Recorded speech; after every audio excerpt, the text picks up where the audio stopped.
The true chosen people of God are the children of Israel. You understand? The true chosen people of God are the Israelites according to the scriptures of God.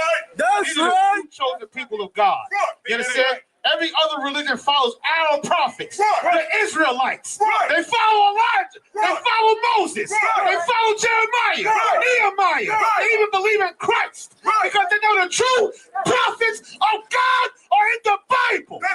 Those are the true prophets of God. There ain't no other goddamn religion in the Bible, man. You understand? Even these stinking Arabs know it. These filthy, disgusting, stinking Arabs know that the true chosen people of God are the Israelites, and there is nobody else. That's right. Everything else is a jailhouse religion. But the true chosen people of God are the Israelites. It says it in the Bible, and guess what? It says it in the Quran. That's right. The true chosen people of God are the children of Israel. You understand? The true chosen people of God are the Israelites according to the scriptures of God. That's right. The true chosen people of God. You understand? Every other religion follows our prophets. The Israelites. They follow Elijah. They follow Moses. They follow Jeremiah, Nehemiah. They even believe in Christ because they know the true prophets of God are in the Bible. Those are the true prophets of God. There ain't no other goddamn religion in the Bible, man. You understand? Even these stinking Arabs know it. These filthy, disgusting, stinking Arabs know that the true chosen people of God are the Israelites, and there is nobody else. That's right. Everything else is a jailhouse religion. But the true chosen people of God are the Israelites. It says it in the Bible, and guess what? It says it in the Quran. That's right. The true chosen people of God. Roll down the window so you all can see on the inside.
They killed, give me Isaiah 14 and 21. They did the same thing to my people. So that you said that they put millions of my actions. Should a murderer go to jail for murdering? Absolutely. Should a thief go to jail when he steals? Absolutely. Should a robber pay back the money he robbed? Absolutely. So why shouldn't the white man pay for what he did? That's right. One day you'll see just how it feels. Payback is a dog. It's a dog.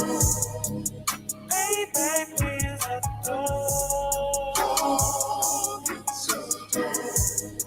Payback is a dog. It's a dog. Payback is a dog. It's a dog. I'm in a hell of a hole, was never expected to grow. Just obstacles set in the road, that a result of me selling my soul. The story I'm telling is cold, but yet it's what everyone knows. The white man's the devil is known. America was never our home. Only a place of captivity, safe facility, hating, disfigure me. They claim that I'm lazy, be killing me. Maybe the slavery draining my energy.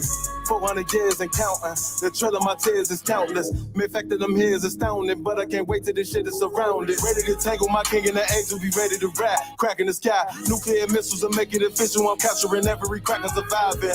Put them all in chains where they need to be. Slavery for me.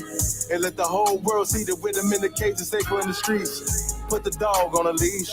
Get resolved for the beast. 144, get the ruler show, we could all be at peace. As soon as the trumpets are sound, your kingdom, we busting it down. The only way justice is found, the time for your judgment is now. You'll see just how it feels. Payback is a door. Payback is a door. Payback is a door. Payback is a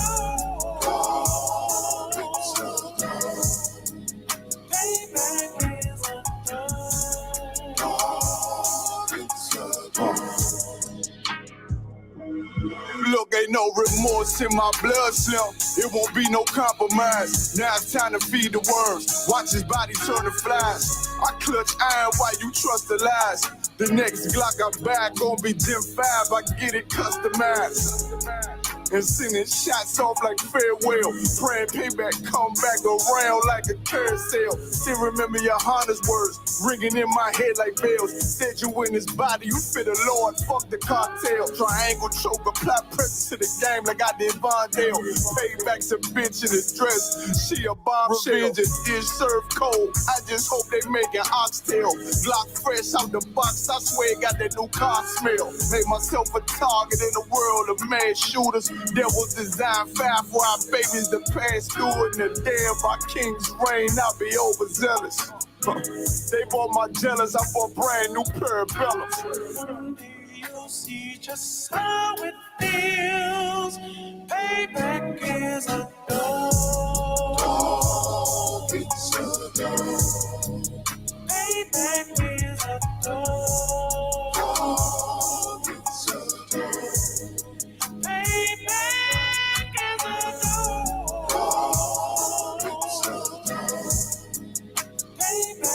is a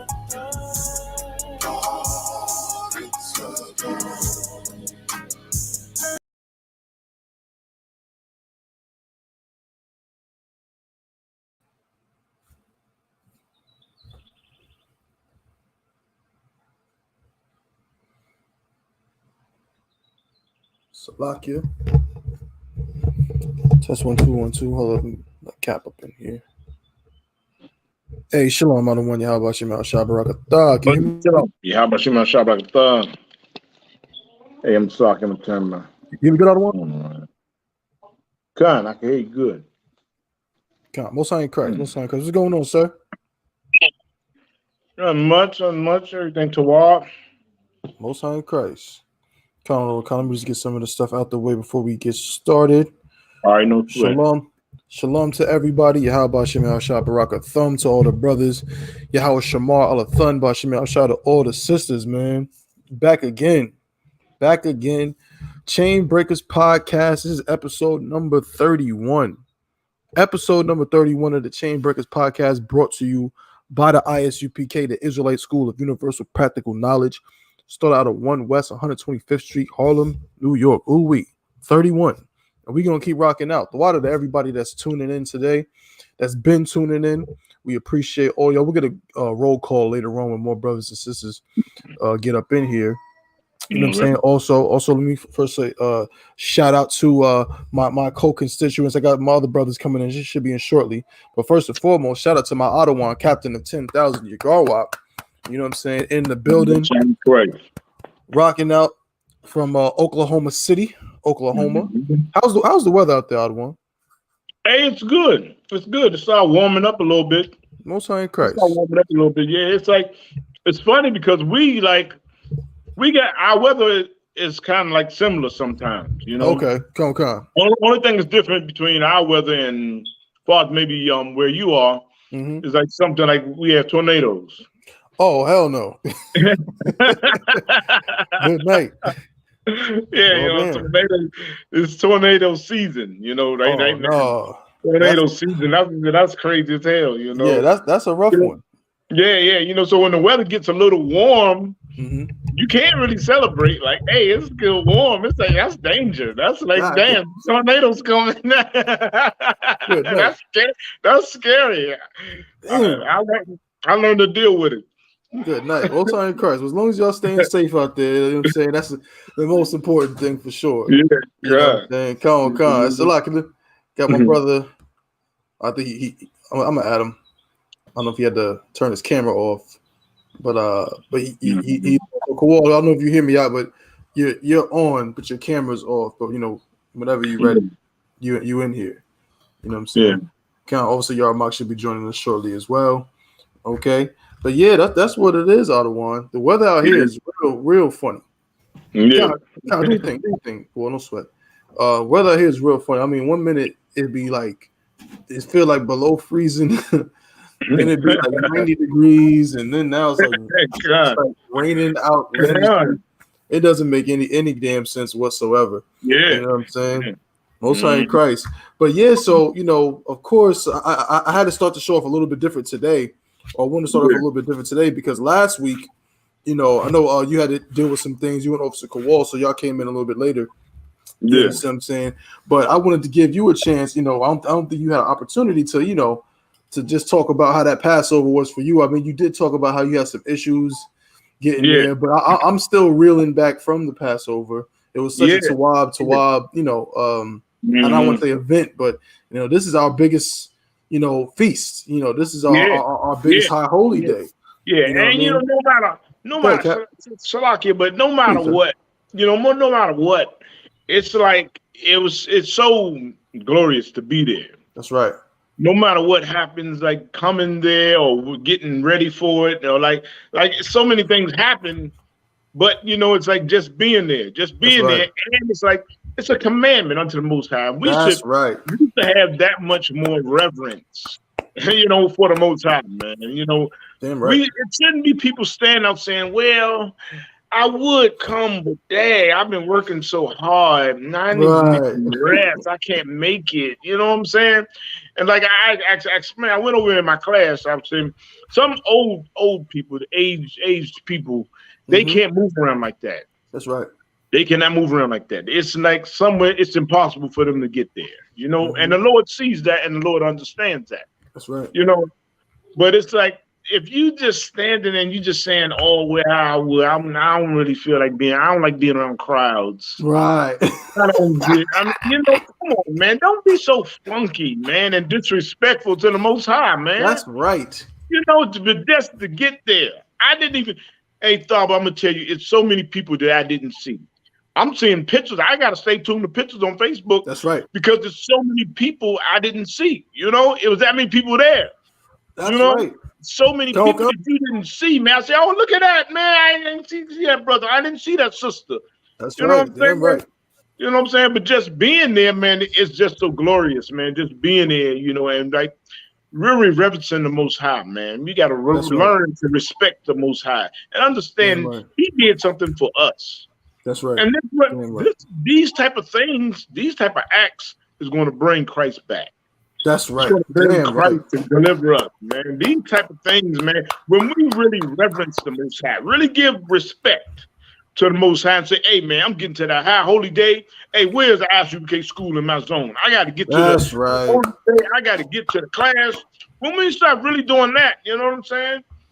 But it's like, it's like, man, it was lovely being there, man. Being there and going through the things we went through. You know what I'm saying? We went like this year, Kazakh, she did all the sewing for me. Sometimes my sister,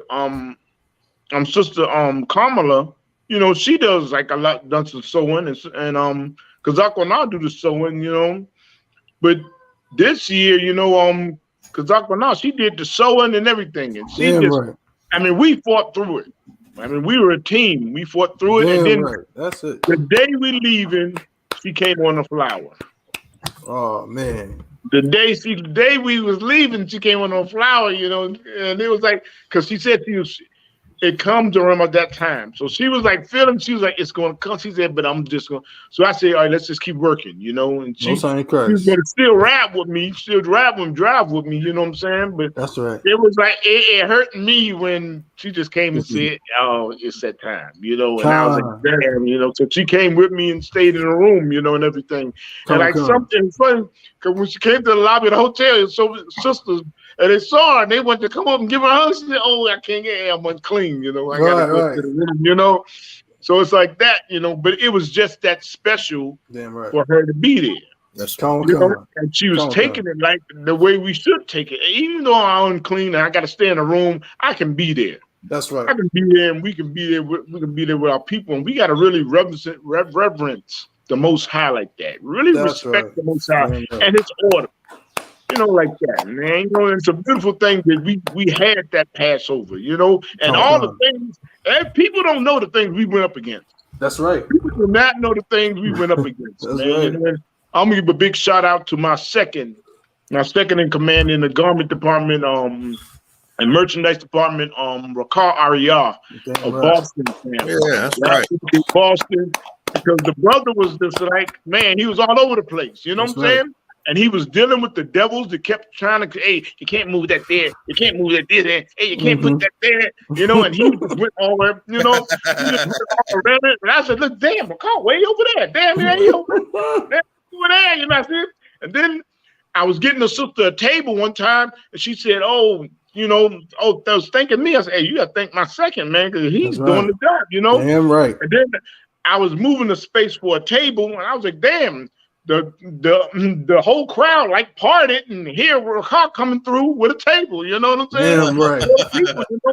So the brothers did really. I mean, brothers stood tall. You know, brothers stood tall, and damn right. Shout out to that brother, man. Work that we do at I.S.U.P.K. You know, it's a beautiful thing. The work we do in I.S.U.P.K. man. It's like we work to celebrate. Just, I mean, what the Most High done for us, man. You know, man. It was like that was like this, man. This Passover. I mean, it was glorious. It was glorious, and like I said, people don't know the things that were behind the scenes. You know what I'm saying? People don't know the hate that was against us. They always calling us now the Southern Poverty Law Center say we're a hate group. Now the hate that came against us was off the chain.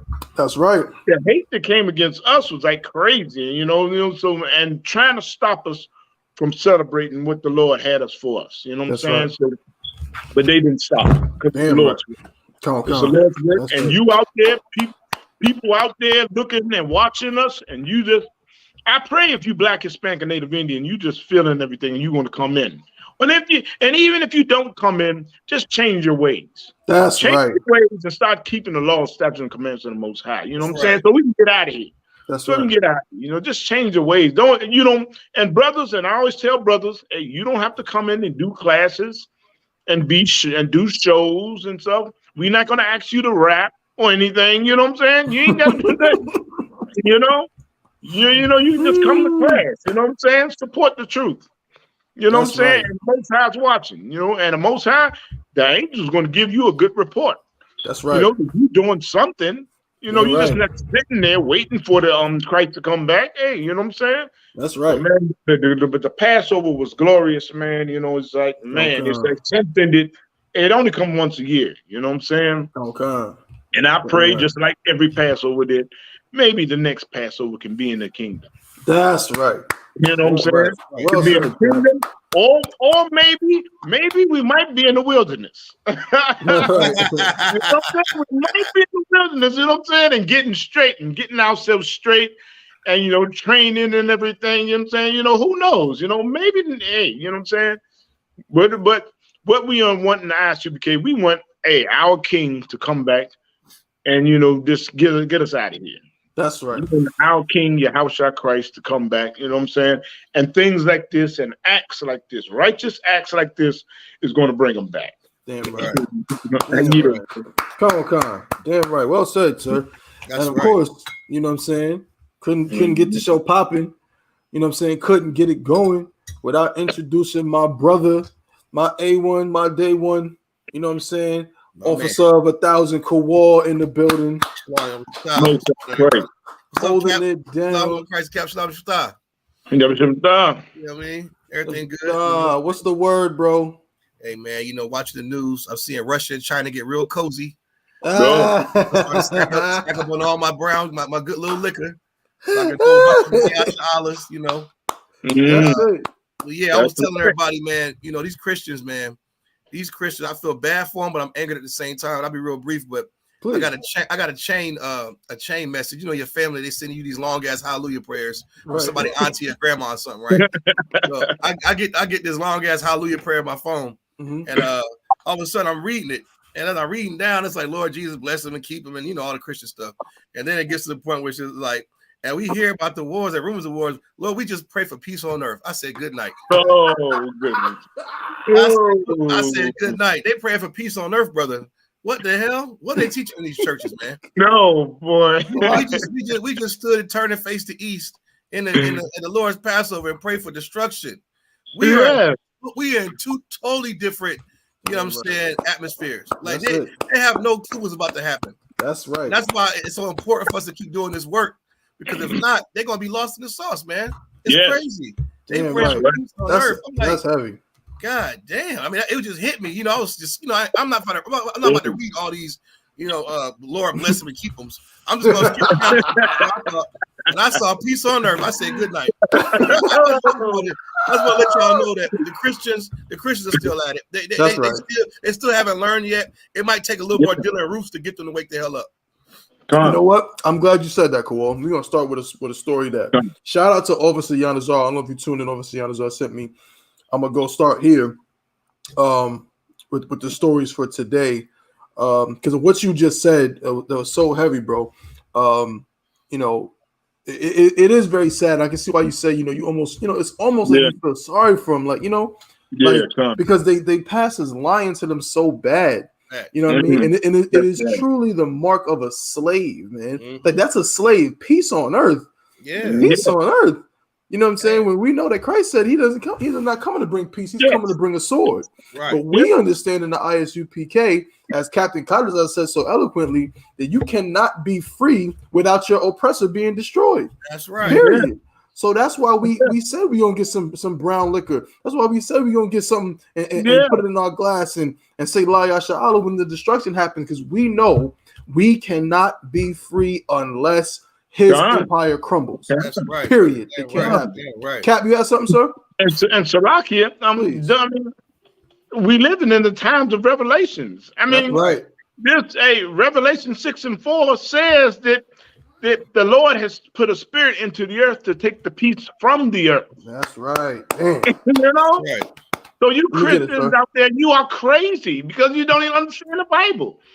The Lord has put a spirit in the earth to take the peace from the earth. That's the red horse. About the 4 horsemen. That's the red horse. He's taking peace from the earth, that they shall kill one another. That's what the Bible says. Come on, but you Christians don't. I got it. So you want me to read it? When you read, you don't even understand the Bible. Right. That's right. Man. So like, sir, there's the book of Revelation, chapter 6 and verse 4. And there went out another horse that was red, and power was given to him that sat thereon to take peace from the earth. To take peace from the earth, Christians. Right. Not good peace, and that peace on earth. That's right. It's Christian songs. No, to take peace from the earth. It won't be no peace. You can't pray for peace. I mean, damn. The Lord is taking peace from the earth. That's right. Damn. What in the world? Right. Con. Right. And that they should kill one another. And there you go. Man. There you go. That's all the killing is happening right now. That's it. All the killing is happening right now. And I mean, come on, it won't be no peace. That's right. It won't be no peace. This is the time of war. That's right. This is the time that you get better. Reverence the Most High or die. That's right. Come. And there was given unto him a great sword. Great. That's the spirit of the Most High. That's the spirit he sent to the earth to take peace from the earth. Right. It won't be no peace. It's gonna be a whole lot of killing, a whole lot of dying, a whole lot of crying about everything. That's right. You know what I'm saying? It won't be no peace. And it's so sad that we are still fooled, blacks, Hispanics, and Native Indians, fooled with Christianity. And Christianity's coming and just lies to us. That's Tell Right. blatant lies. Your pastor tell blatant lies to you. That's right. You know, they lie on the Bible. And then, come on, man. And you look at us like we crazy. That's Oh, right. we're crazy. We're evil. Come on. Damn Who's the right. crazy? That's right. Damn. Good Lord. That's right. Damn Man. right. Damn right. Well said, Cap. Yeah.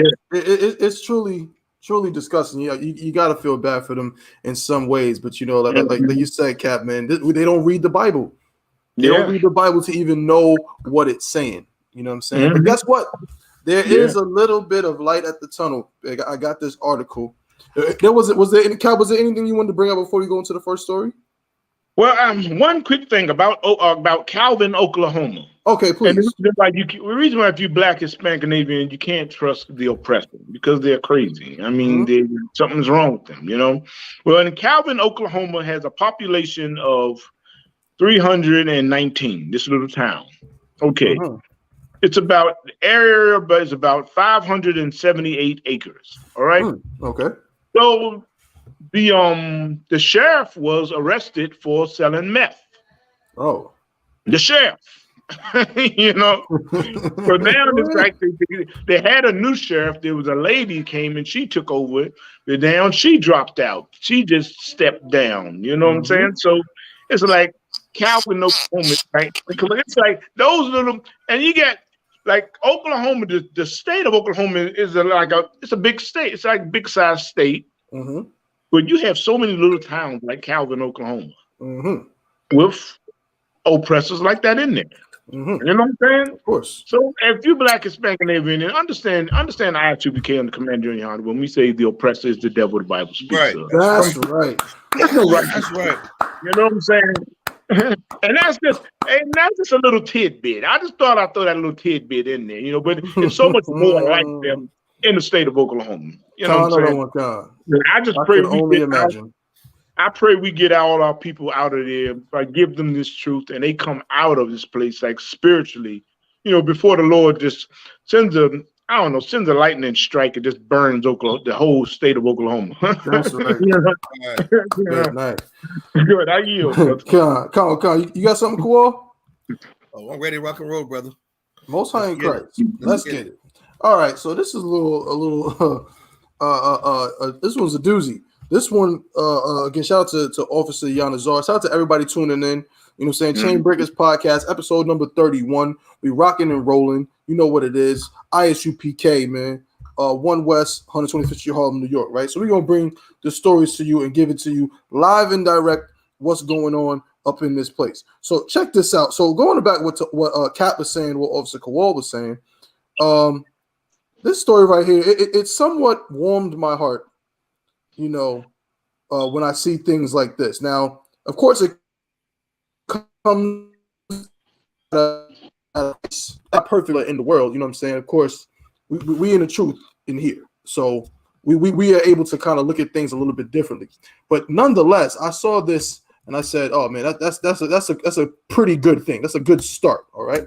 So this is an article from USA Today.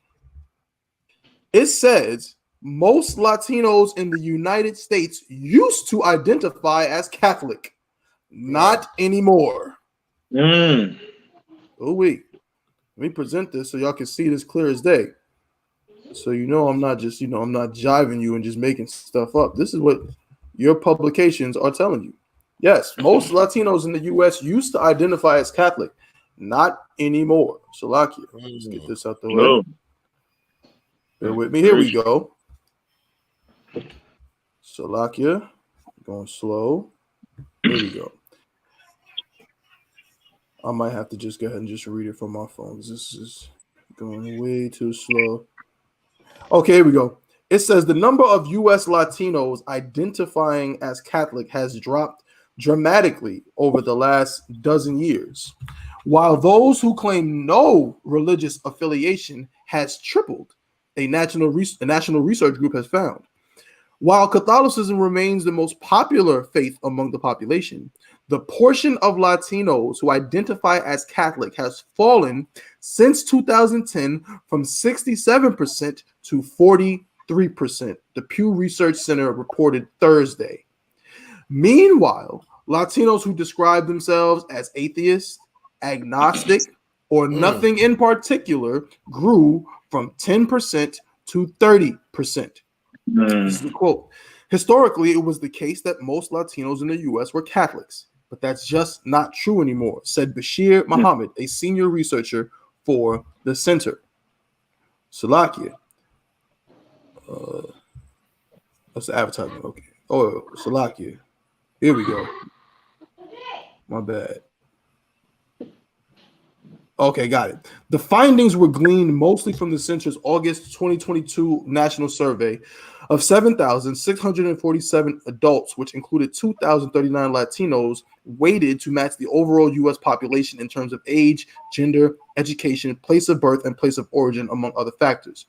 One telling statistic that emerged, Muhammad said, was that 23% of Latinos who had been raised Catholics said no longer were, compared to just 1% raised outside the faith who then became Catholic. Meanwhile, 6% of Latinos raised as Protestants had left the faith, while 9% joined. Salakia. This article's all over the place. It says that really captured for me a lot of what's happening, Muhammad said. There's a lot of disaffiliation happening from what was a high number. You can't get 23% former anything unless you had way more than 23% to start. Despite the drop in Latino Catholics, Latino adults remain twice as likely as U.S. adults to identify as Catholic, and half as likely, 21%, to be Protestant. About 1 in 5 U.S. adults is Catholic, according to a 2021 Pew study, while 40% are Protestant. Foreign-born Latinos are more likely to be Catholic than U.S.-born Latinos.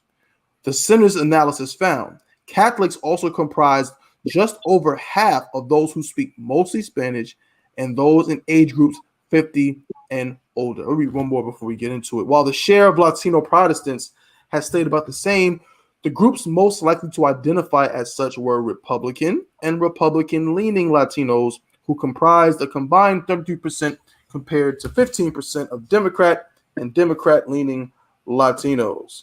Okay. Actually, let me read this one more thing. Salakia. It says, young Latinos mirroring broader U.S. trends. U.S.-born Latinos are nearly twice as likely, 39%, than foreign-born Latinos, 21%, to identify as religiously unaffiliated, the survey found, with young Latinos driving the growth among that group. 4 in 5 Latinos aged 18 to 29 were born in the U.S., and nearly half, 49%, claim no religious affiliation. Okay, so there's a lot of numbers going on here. But I'll start with you, Cap, of course. Is this something to be, I guess you could say, celebrated? You know, when we always tell our people when we go to camp, we say what? Get out of the Christian church, right? That's what we say. Yeah. And it seems to be working. They're taking the first step. They're getting out of the Christian church. So this is a good thing, Cap. Of course. Anybody, I don't give a damn if one person come out of the church. That's right. It's a good thing, you know. But you know, the sad part about it is, you know, when I heard they say some the atheists and stuff like that, what Christianity has done to blacks, Hispanics, and Native Indians, it had destroyed us so that you don't want to hear. Like, I'm quite sure y'all heard in camp. I'm quite sure y'all heard of people say, "Oh man, they don't want to hear that something from the Bible." Right. You know, right. something from the Bible. You know, they don't want to hear it. You know, because everybody been scarred by Christianity. You know what I'm saying? People has been scarred by Christianity. That when you pull the Bible out, it's like, damn, I don't want to hear that. Right. Some type of way. So this was so sad. And when I hear that, when you say red, when a lot of Hispanic brothers and sisters are atheists, you know, they believe that because of Christianity, because of the Roman Catholic Church, because they've been molested or something. That's right. Believe in God and then God is going to save them when they've been tortured by these nasty Catholic priests. Right. How in the world can they believe in a God that's going to save them, a God that's going to love them when they haven't been loved by these men who's supposed to bring God to them?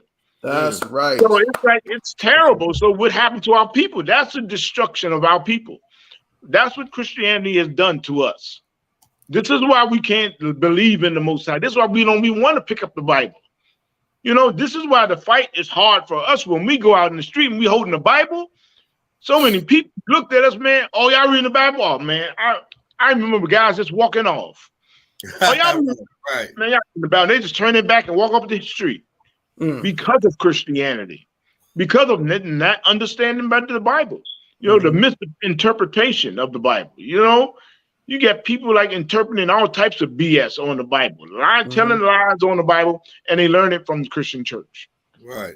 You know, so it's like that's just the problem. What's going on right now? You know, people are falling out of the church, but some of us are going into like atheism. Right. Like I don't really believe in God. I really don't believe, you know, and you got to be a blooming idiot not to believe in the Most High. Then come and created the heavens and earth. I mean, how the hell you think the sun come out? Right. And it rains and whatever. You know, you got to be a real dummy not to believe there's no God. You know, you got to be, but you got to be really, like I said, the Most High is choosing his people to come out of this mess. You being chosen to come out of this mess of the world and coming into the truth. And that's the beautiful thing about it. That's right. Sad when we see our people, you know, just really just being destroyed and through Christianity. Right. And that's why, man, if you understand this truth, you understand it. I mean, Christianity, I was talking about being blessed. Call yourself blessed when you understand this truth. Right. Because the Lord called you out of some darkness. You know, we was in real darkness when we was in Christian church. Anybody that comes out of Christian church, I'd be like Most High in Christ. That's right. But I just don't know. I mean, come on. Good gracious. Just coming out. I mean, the drug of Christianity is a strong drug. That's right. I mean, it's a strong drug, you know, and it really tears you up. And people that destroy you, you keep on loving them. It'll tell you just to love them anyway, no matter what. Oh, they killed your mother, they killed your father, love them anyway. You know what I'm saying? They kill your kids, love them anyway. You know what I'm saying? That's what Christianity teaches, you know?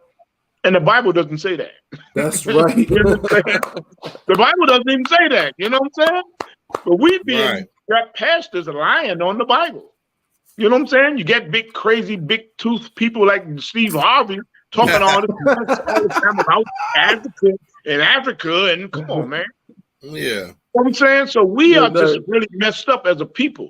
And this is why, every brother and sister and child in the I.S.U.P.K and the Commander of YAHANNA is a jewel, is a precious jewel. You know what I'm saying? Because the Lord chose you to understand this truth, chose you to be born in this truth, chose you to have a mother and father over top of you, giving you this truth when you're a child. You know what I'm saying? It's like, man, it's something that, man, like I just said, it's something that you got to respect. That's right. You got to learn how to reverence the Most High and respect the Most High. Looking at this stuff like this, come on, it's terrible. You know what I'm saying? So when you ask them, is it a good thing? It's always a good thing when we fall out of the church, because the church is madness and it's drug.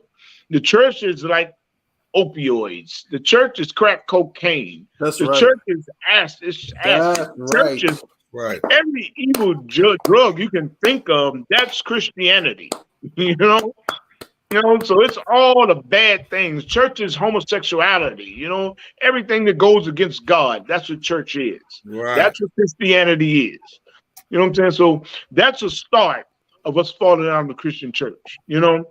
But see, the Lord is going to lead those brothers and sisters who are atheists, who don't believe in. And if the Lord chooses for them to get it, the Lord going to bring them in front of the camp. The Lord's going to bring them to a class. The Lord's going to let them, hey, look at that. And they're going to understand it. You know what I'm saying? Yeah, But it's some people that Christ don't want to get. That's right. I mean, that's in the Bible. You know, there's some people that Christ don't want you to get it. Right. People have a spirit on them that's so evil, Christ want to chop your head off.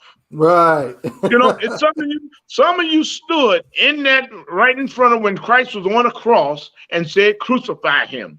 crucify him. Caesar is our king. Christ wants some get back with you. So sometimes, like I said, a lot of us did, hey, we were there.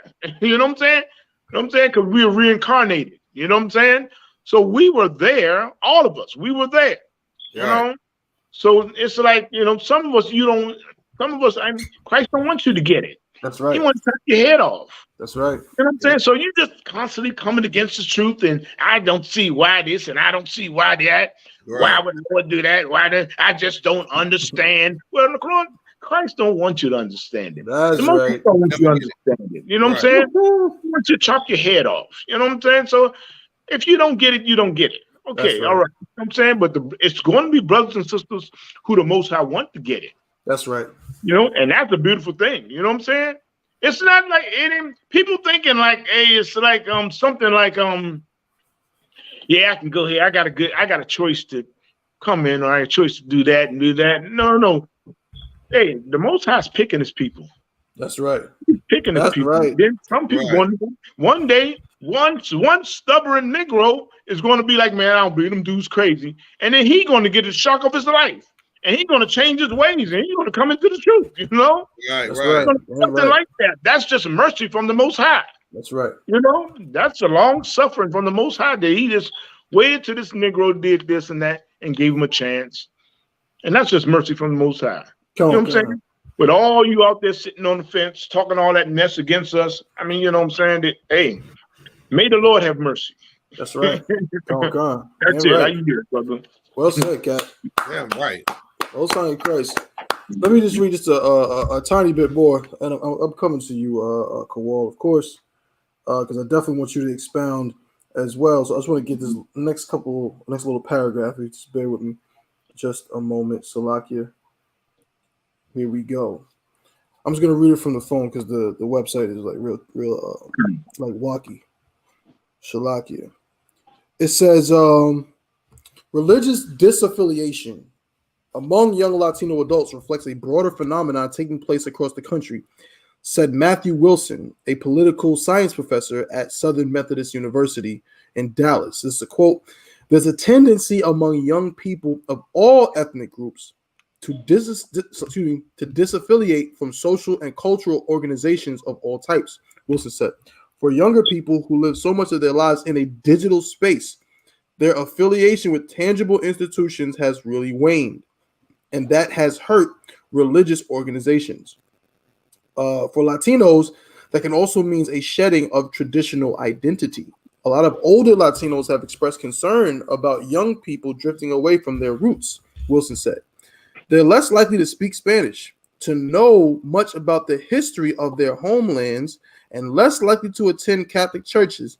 Many of those are markers of Latino identity that young people are drifting away from. Well, I really want you, if you could hone in on that. I think there's a heavy point there to unpack, right?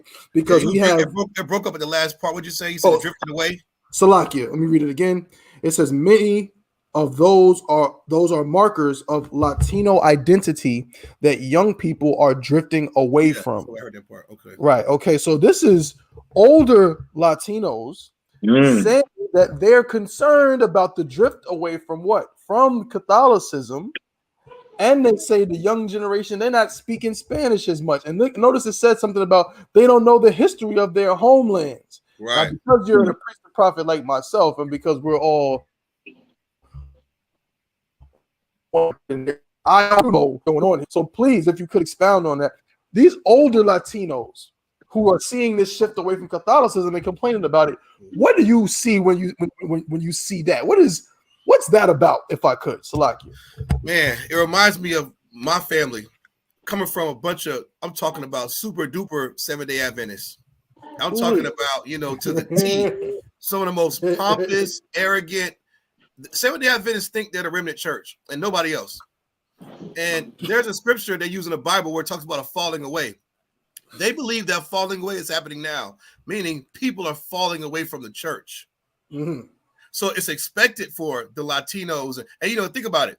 Catholicism, 7-Day Adventists, all that is the same thing, all the same. So when they say these kids falling away, they think it's part of prophecy that kids will stop going to church. and the devil's doing his job. That's right. It's BS. With that, you know, we understand what that falling away is because of the work that Commander YAHANNA has put in and commissioning us to go on these street corners and on TikTok and on Instagram, on social media. We are the ones challenging those higher powers and those doctrines. That's right. And these kids have no choice. These kids have no choice. Our parents had to do what? If you want to learn something, my mom used to tell us, don't ask me, go get that dictionary, go get that Encyclopedia Britannica. Right. Go look it up. That's what they had to do. Mm-hmm. Because I don't know if these Negroes know what encyclopedia is, but we had the whole collection on TV. God. You know what I'm saying? We had to go get an encyclopedia. You know what I'm saying? Yeah, right. Look up right. the word. And these older generation, they're primitive and minded. These new kids have, hold on, Christopher Columbus, they said he wasn't looking for spices. Hold on, Easter bunnies don't lay eggs. So these kids are challenging the authorities, they're challenging the knowledge and wisdom that they came up under. Because we're saying, that's how I know this truth is real. That's because right. We saying things happen. Nobody else is saying it. Even these little fake ass Israelite groups are getting it from us. That's it. So we're the ones who are saying it. If we don't say it, nothing happens. That's why right. I love when we send these prayers up. I love when we come together and just totally punch through the minds of these brain dead Christians because they really need this. But back to these Catholics though, these Catholics are starting to see another shift that if the cartel is really, really bad, especially in Mexico and other, Colombia and all that stuff. And they're like, the most evil, wicked people are Catholics. That's right. Obviously, this baptism, this holy water crap ain't working. That's right. Obviously, Jesus Christ, whenever you run into a black operation and kill babies and cut the skin off of men and torture men and just wipe out whole neighborhoods and, you're selling crack, you're selling dope at large, copious amounts, people are starting to wake up and say, hold on, and they're Catholic? They believe in the same God I do. Mm-hmm. And they're getting blessed because they're obviously rich and I'm poor eating beans and rice every day. Maybe this God ain't real. Maybe what I'm believing is That's right. You know what I'm saying? Because you got the most high Christ. The most wicked people are Catholics, even those daggone mobsters. Mm-hmm. Al Capone. And people are starting to wake up because of social media, because of technology, because of wisdom. And it's prophesied that our people are going to start to wake up in these last days. Let's come back to their heritage because of the work we're putting in. Nothing's magic. Nothing's by coincidence. It's because what we're saying is challenging the minds of these youth. Even some of these old parents are starting to get it, but they have stubborn pride. It's hard for them to be like, damn. That's why I love when I see an old nigga walking to the school. That's like, right. You know what it takes for an old brother to come, an old sister to come into these doors? I mean, they really had to war with years and years of indoctrination and really make a decision to stand for Christ. So that's right. That Catholic Church, it needs to burn. And on top of that, I'll be brief, is because of, you understand, the molestation of these Catholic priests. Mm-hmm. The thousands of cases where we're seeing the Pope, the Dalai Lama, all these supposed to be, the middle ground between God and man. That's right. They're molesting children. There's sexual assault cases. I mean, in these countries where these Catholics live are in complete shambles. So they feel like their prayers not being answered. They're not. So, it's a good thing. I like that article. I'm glad that people start leading the Catholic Church. And there's no such thing as atheists. We were at camp one day. Let me tell you another thing. To say you're an atheist after you leave the Catholic Church or leave Christianity, you know that the Most High power exists. You know that the Bible is real and you have to keep law, statutes, and commandments. You don't want to obey God. You want a God that suits you. That's you want to pick your own God. And since all the other guys require you to do something or do nothing, you just want to say, I don't believe in none of them, so it's going to be me.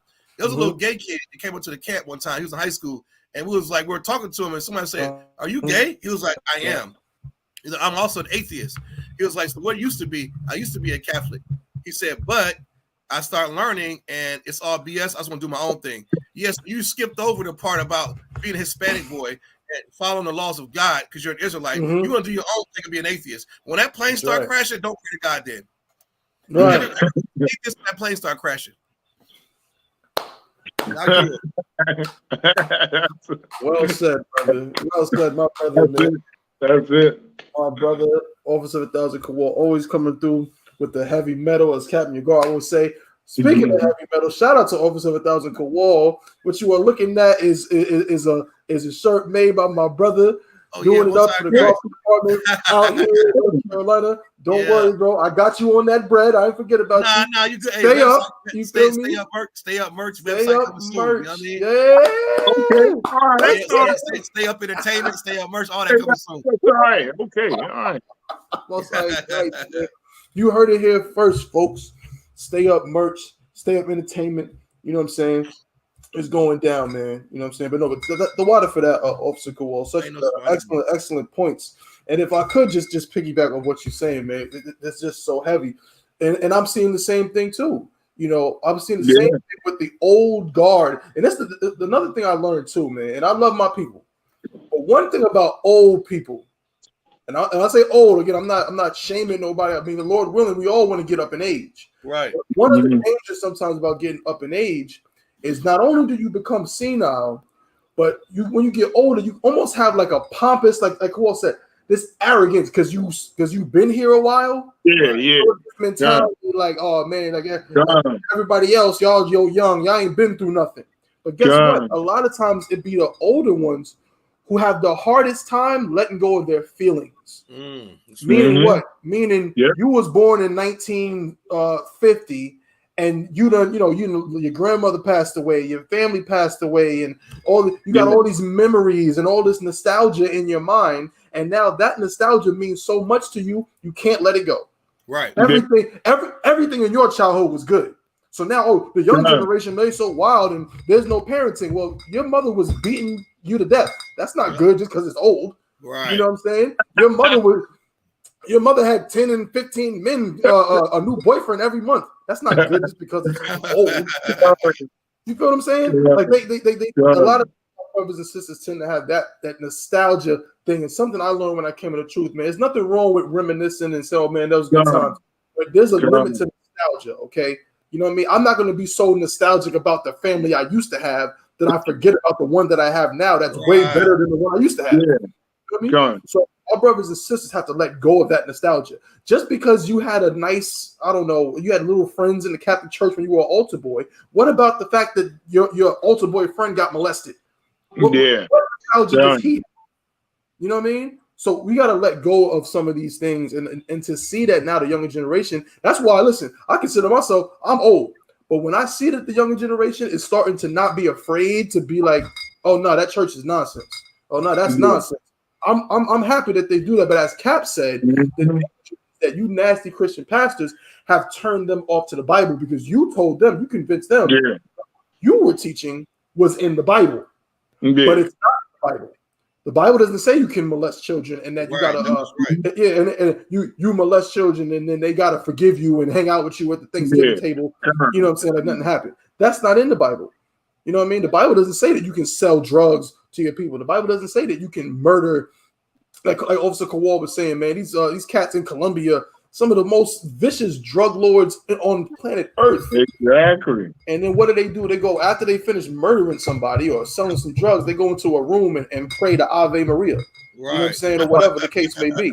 Like that's not in the Bible. Okay, so it's a good thing they're coming out of the church. But what we want to see is our people start to ask the right questions, and that's why we do what we do. That's why it's so important that we do what we do. When we hit them streets and we talk to these brothers and sisters, like, no, the church is the problem, not the Bible. You know what I'm saying? So most high Christ. Please, Cap. Yeah, that's heavy what y'all bringing out. That's heavy what y'all bringing out. Your father, like talking about the old people, man, that is just so heavy because the old people is, man, they just won't let go. Right. Won't let go. You know what I'm saying? So it's like, man, even I came into the truth. I was that person in the world that can't no young nigga teach me nothing. Right. Can't no young nigga teach you nothing, you know what I'm saying? But I come to the truth, I'm learning from a bunch of young guys, you know what I'm saying? You know? That's right. And it's a beautiful thing when you can, like you was just saying, Thaba, you know, you can let go of some of the old things. Some of the things is, you know, when you grew up and stuff like that. You know, and when you can let go of those things, like, okay, it was done. It was done. Right. I can't look at people, oh yeah, y'all don't do it where we used to do it. We used to do this, we do that, you know what I'm saying? Damn, you know? Hey man, we didn't kill, like, one time we used to fight a lot. Let's fight, you know what I'm saying? But niggas didn't kill one another because they couldn't get no guns. They couldn't get no knives, you know. But I guarantee you, if they could get, if it was easy to get guns and get weapons the way it was, the way it is now, back in the 70s when I was growing up, there would have been a whole lot more killing. That's right. You know, it wouldn't have been because we are those people. We are those disobedient children. That's right. Of God. That's right. That we don't trust in the Most High. We don't follow the Most High. We don't keep the law, statutes, commandments. We are those children. That's right. They will just get worse, and that's what we did. Just got worse. That's right. You know, in the 70s, it wasn't. You couldn't go get and shoot a nigga. You know, you know. It was a little boy in one time in the 80s when I first moved out to DC, moved to Maryland. A little kid went home and got a kitchen knife. He was in my little brother's class, and we had moved out to White Oak, Maryland, and I was in the 10th grade. And this little boy got stabbed in the neck by this other little kid because the little kid went home and got a kitchen knife and came back and stuck him in his neck. Stuck it in his neck and killed the brother. Damn. Little brother Derek. I remember little brother's name was Derek, man. Killed little Derek, man. And I was like, damn, you know, like what the hell? You know, he went home and got a kitchen knife and stabbed him in the neck. But in those, if times were like they are now, that little 10-year-old boy went home and got a gun. He came back with a gun and shot him. Right. You know what I'm saying? And might have shot the teacher too. That's right. You know what I'm saying? So it's like, you can't look at them and say like, oh man, you know, it's a little different, you know, and we was a little tougher, you know what I'm saying? Hey, you know, we evolved into niggas that we would whoop your butt with our fists, but now guns come along, then we will kill you. Right. So we are still those same evil people, you know what I'm saying? That's right. But it's like, you know what I'm saying? We got the old people got to teach the young. We got to come away from all the hey man, let's do it, man. Hey, we ain't do all that. We ain't do all that. You nigga, you didn't do all that because it wasn't available. You know, the guns and knives, it wasn't available, you know. But you had niggas who called themselves the A-Team. That's right. You had niggas who called themselves the Hill Boys. You know what I'm saying? You had niggas you had so many people that carried themselves as gangs, but you didn't call yourself a gang. That's right. You know, you didn't call yourself a gang. You know what I'm saying? We was uptown. We was uptown. Right. We was 9th Street. You know what I'm saying? Niggas, and from 9th Street, you had a little song, 9th Street niggas are the craziest. Oh, wow. You know? So it was like that, you know? But, you know what I'm saying? It was like once the crack cocaine epidemic came in, so did the guns. That's right. And a lot of bitch motherfuckers got a gun. They did. You know, but you know what I'm saying? A lot of niggas who used to take L's at the go-go get stomped out and come home with knots all over their head. They stopped happening because they got a gun now. That's right. They don't kill. So, you know, we can't be old people looking back and say, hey man, but you know, we ain't do all that. No, nigga, we ain't do all that because it wasn't available. That's right. Once it was available, then we start doing it. That's right. You know what I'm saying? Brothers ain't go. A nigga kill a nigga for a bag of chips. That's right. You know, start dying for simple shit. And then let's not talk about a female. A nigga would die for a female. He walked into the wrong neighborhood, messing with the female, and he died. You know what I'm saying? Because we became evil and more evil. That's right. You know what I'm saying? Right. So I shouldn't say we became evil. We were already there. That's right. We were already there. It just different weapons became available. You know what I'm saying? And we just start killing instead of whooping a nigga to death. I mean, you kill him. That's right. And that was it. You know what I'm saying? But it was heavy what y'all bringing out, the way the old people got to teach more wisdom, and stop saying, oh, what we used to do, and we used to do it like this, and we ain't do it like that, and badgering the young people coming up right now. No, teach them. Give them some righteousness. That's you know what I'm saying? What we doing at I.S.U.P.K or Command YAHANNA. Teach them how to be righteous. You know? And it's a beautiful thing just watching a kid come in or a young brother come in and just be like, hey, come one. Man, I see a young brother come in, he 21 years old, you know, 23 years old. That's a damn good thing to see. You know, that really he want to follow orders. He want to get it right, man. That's like, right. Most time Christ. Damn right. This is what we do in I.S.U.P.K. That's right. I yield. Right. Damn right. man. Well said, Cap. The water for that. The water. So, like, Kawhi, you had something you wanted to add? Oh no, I can't. Hey, Cap said it all, brother. Yeah. Most High in Christ, man. Yeah, we got to get it together. You know what I'm saying? We can't be. Yeah. That's more divisive, and that's one thing I love about the truth. If I could, Cap, real quick, I ain't gonna. We're gonna move to the next story. We don't even really look at age like that. Like we don't even really. We just don't. You know what I'm saying? Like I got Adewanyam that's older than me. I got Adewanyam that's significantly younger than me. And you know what I'm saying? I got men, you know what I'm saying, under myself, an officer of 1,000 Kawal, you know what I'm saying, that is, younger than me, and I got some that's older than me, significantly older. You know what I mean? But it's not, age ain't like that. You know what I'm saying? There's captains of 13,000 and 10,000 in the I.S.U.P.K. that might be my age or a couple years younger than me. Guess what? They're older than me. They're older than me. They've been in this for longer. They've been following orders for longer. They've been under command of YAHANNA for longer.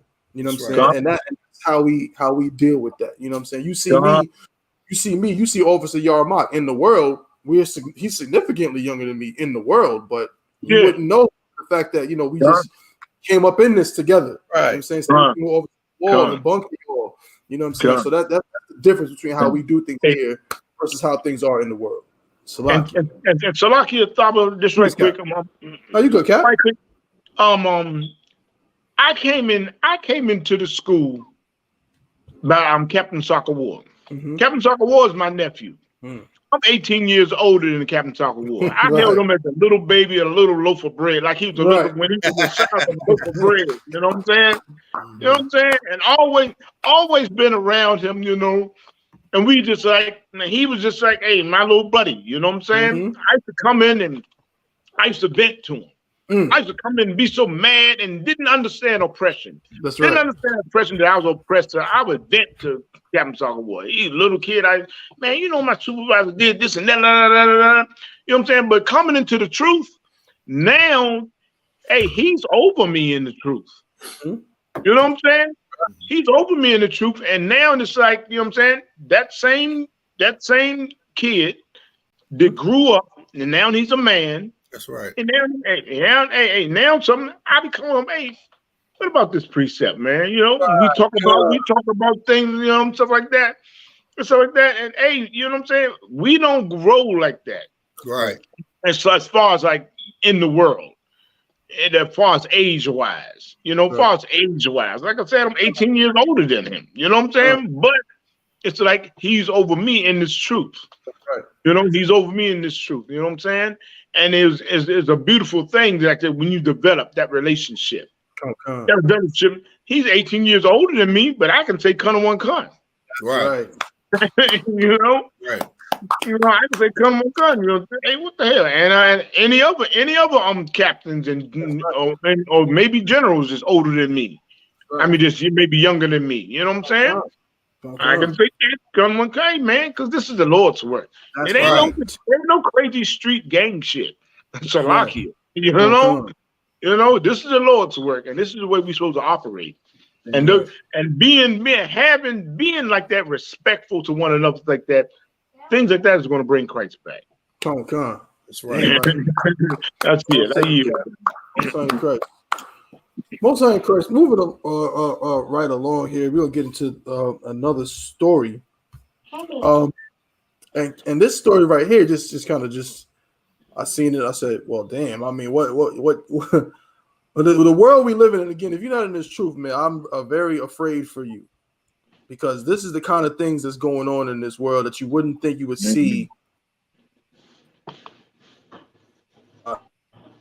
So story I found on the Shade Room. A brother says a family says a man died in Atlanta's Fulton County Jail after being eaten alive by insects and bed bugs. I'll say that again. Family says man died in Atlanta's Fulton County Jail after being eaten alive by insects and bed bugs. Damn. I'm gonna show y'all. So right now, I'm just gonna show y'all an image of the Fulton County Jail. Bear with me as I get this up here. This is it right here. This is the Fulton County Jail. Where the brother died. Okay. So check this out. I'm gonna just read a little bit, and I'm gonna show another picture a little bit later on of the brother. I have to warn everybody; it's pretty graphic. I'll let you know before I actually show that image.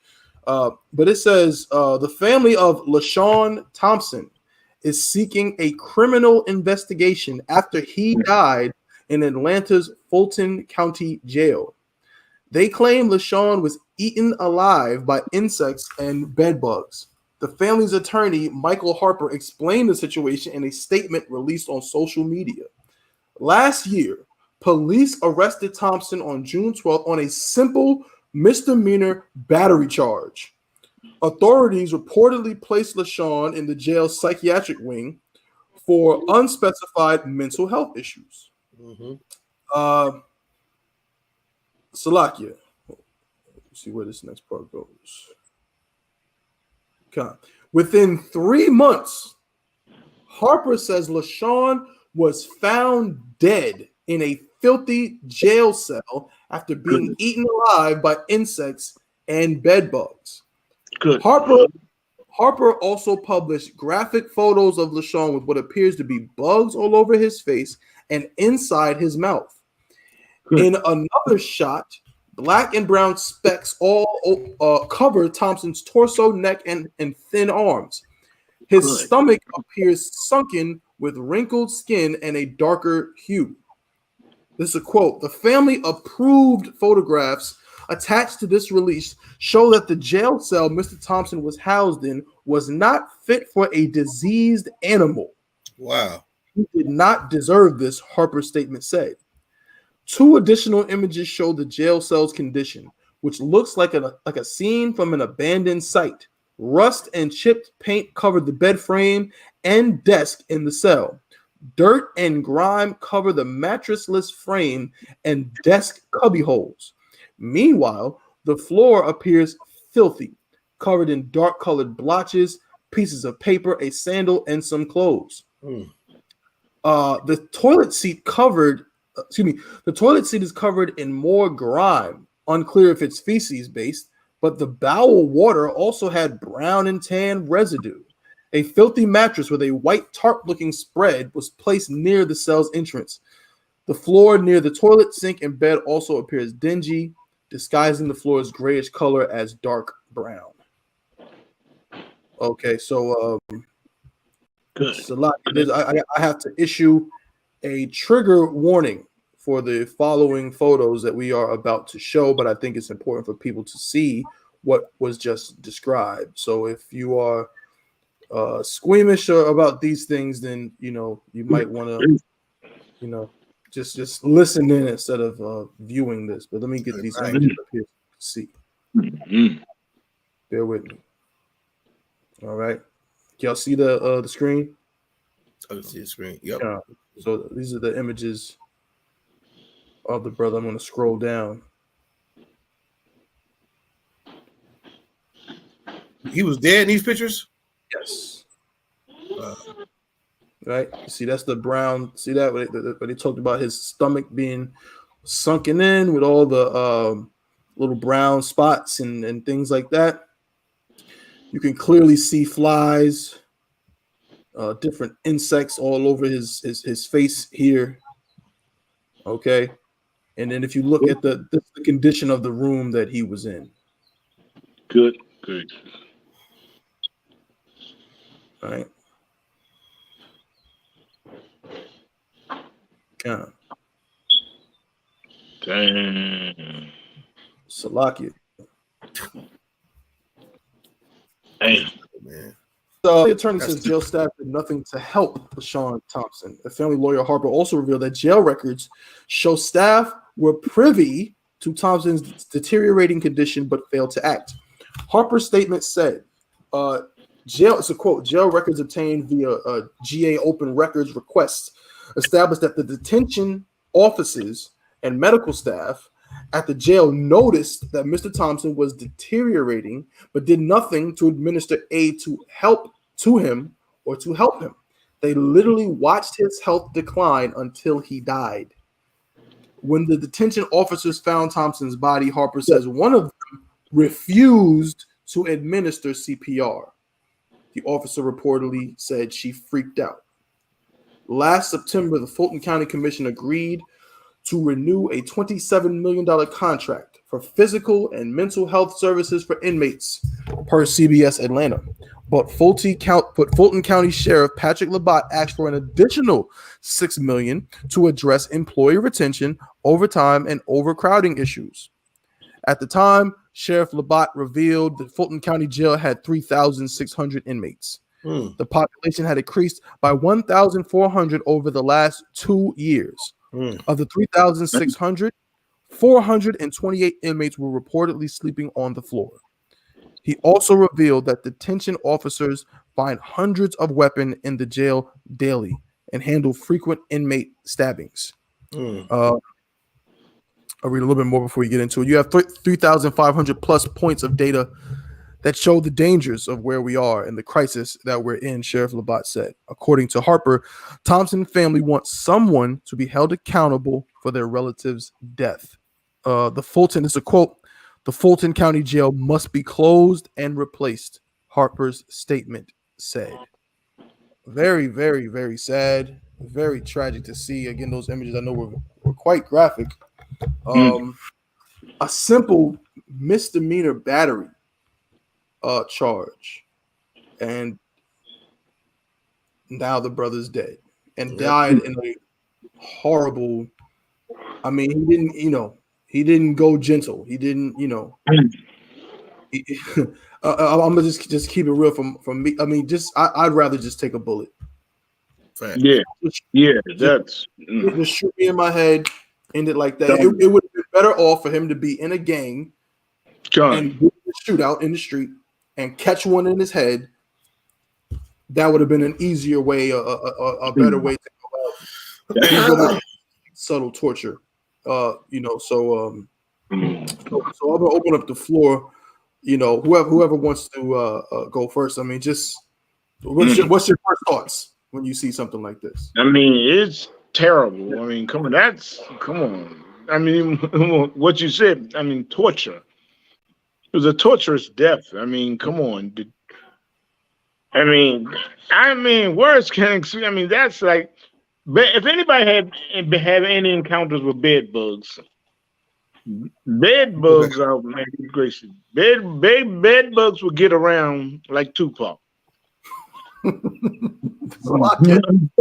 Right. I'm serious, because at one time I remember my son. Like I used to get my son on the weekend, and coming from my son's it was something to the point that her father had came over there and had some stuff in an old box, and I don't know what it was, had his clothes or whatever, but I can remember one of my son's shoe boxes, and I opened the shoe box, and it was like a bed bug or two fell out on the floor, and I was like, "What the hell is this?" Because I never seen a bed bug before. I was like, "What the hell is this, man?" And I was like, "Is it alive?" I didn't know it was a bug. I thought maybe it was something. I don't know, because I never seen a bed bug before. Oh God! And then so I threw it in the trash, and then I was like, "Damn!" But then it must have been more, and no, it was more, because it got on the sofa and this was like in the basement, the sofa. So I used to lay on the sofa and watch TV and sometimes go to sleep down there, right? Well, the damn things got on my arm. And they bit me. And I got up the next day and said, "What the hell? I must got a rash or something. I'm breaking out with something, all these little bumps on my arm and shit." So then I didn't know it was the bed bugs, but then I slept again. I said, "Hey, I'm breaking out with something, or something biting me." I said, "Something's biting me." I can remember saying, "Something's biting me."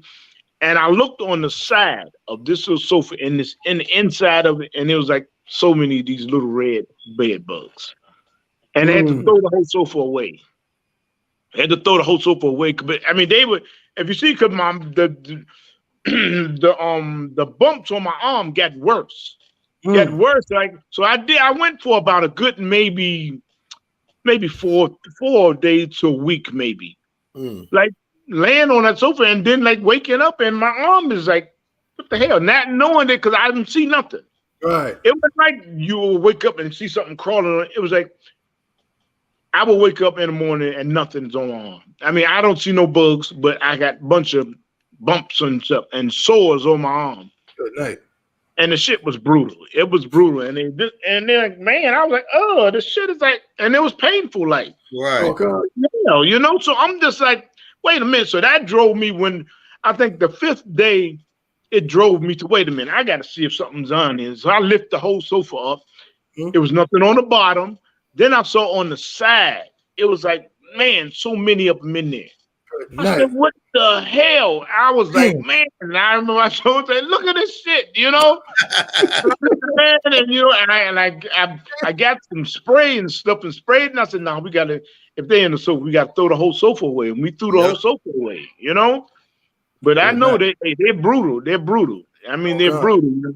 And before when we talk about a man having in a jail cell, and night after night after night, he's just getting chewed on. Because like I said, they just, you know, in the daytime, it was gone. I don't see nothing. You didn't see nothing in the daytime. Right. But at night, when you go to sleep, and they come out. I mean, that shit was like, I mean, they brutal. They're brutal. You know what I'm saying? So thinking about a brother laying in the bed like this. That's right. I mean, come on, they're eating them and stuff, and they're good Lord. That's some terrible shit, man. That's something they're going through, you know, like, I mean, whoever let this happen, you know what I'm saying? That's a criminal charge. I mean, that's a death sentence. You know, I mean, come on, man. That's terrible. Oh, God. That's terrible. You can sit there and, you know, and like I said, with that, and then in the hole he was in, come on, it's not going to be just bed bugs. It's going to be more things. Like, it was more like the insects. It's going to be more insects. Right, it's a lot of, What the hell? I mean, come on, man. They should be held accountable. That's right. They should be held accountable. That jail should be held accountable. That's right. That's terrible, man. I mean, come on, that's a torturous death. That's a torturous death. I mean, you come on, he just, man, that's terrible, man. Boy. I yield, brother. Well, again, this brother was supposed to get 3 months, or I don't know how long his charge was supposed to be. His sentence was, but his charge was again a misdemeanor battery charge. Right. Go ahead, Kowal. That's, you know, I'm listening to the charges. I'm listening to what the jail is saying. I mean, everybody should be held accountable. If you was on shift anytime during this brother's stay and you saw the condition of that room and did not report it, the jail has incident report paperwork. They also have a complaint line. Inmates should be able to complain about the health and welfare. Who is doing the health and welfare inspections? Like these are people. They're not animals. That's right. Like, I don't care what they still deserve a certain amount of care and concern. And everybody in jail failed. If you on that step, everybody should be fired and let go. I saw the outside picture of that Fulton County jail. It needs to be pressure washed. Look how disgusting that jail looks. There's grime and dirt growing in the goddamn front of the damn jail.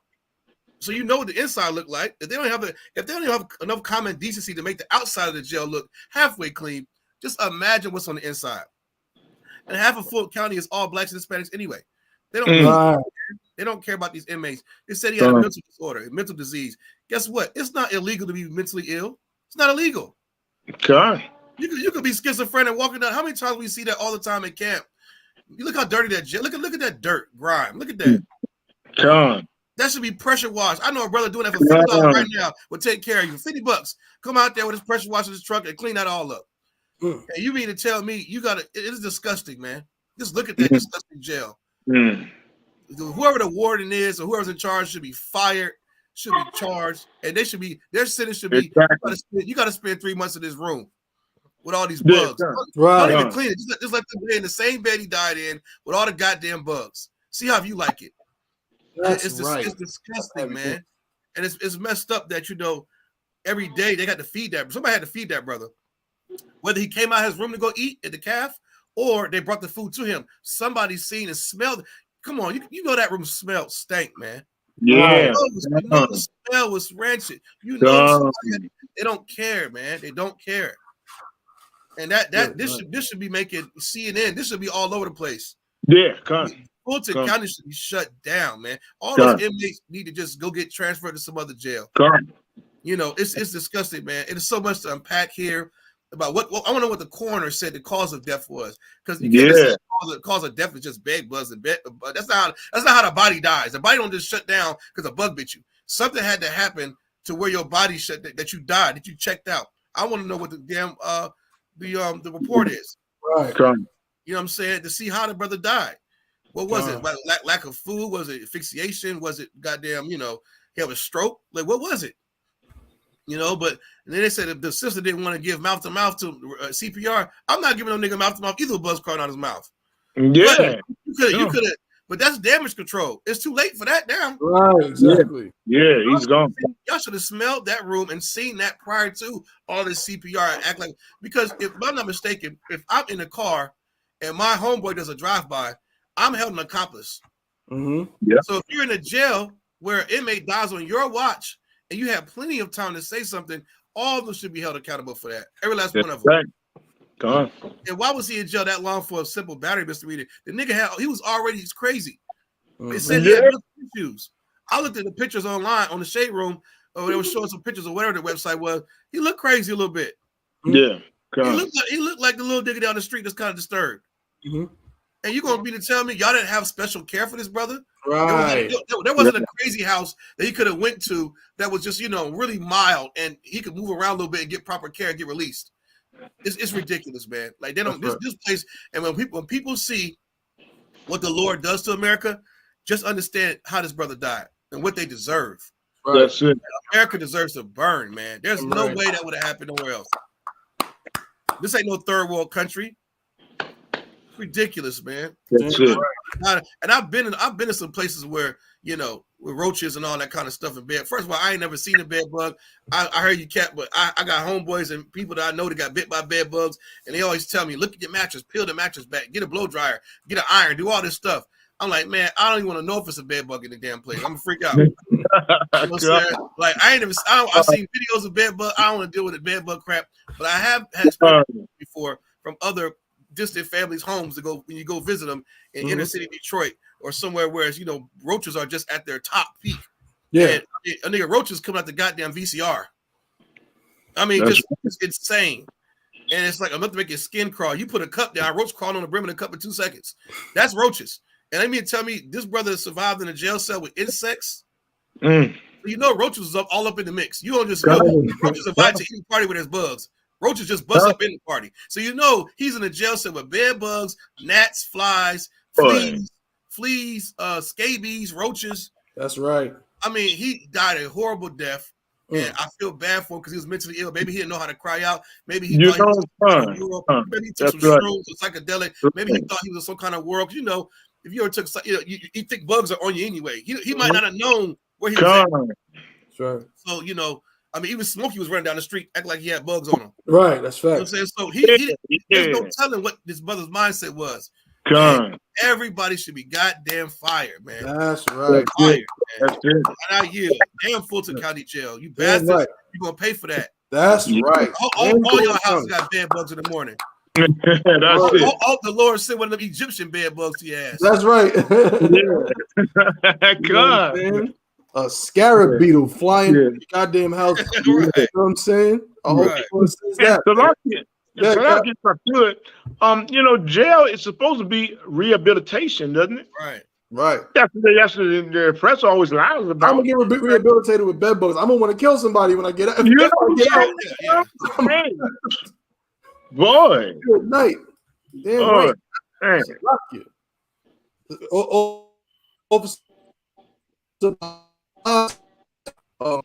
They can replace football and baseball stadiums, though. Damn right.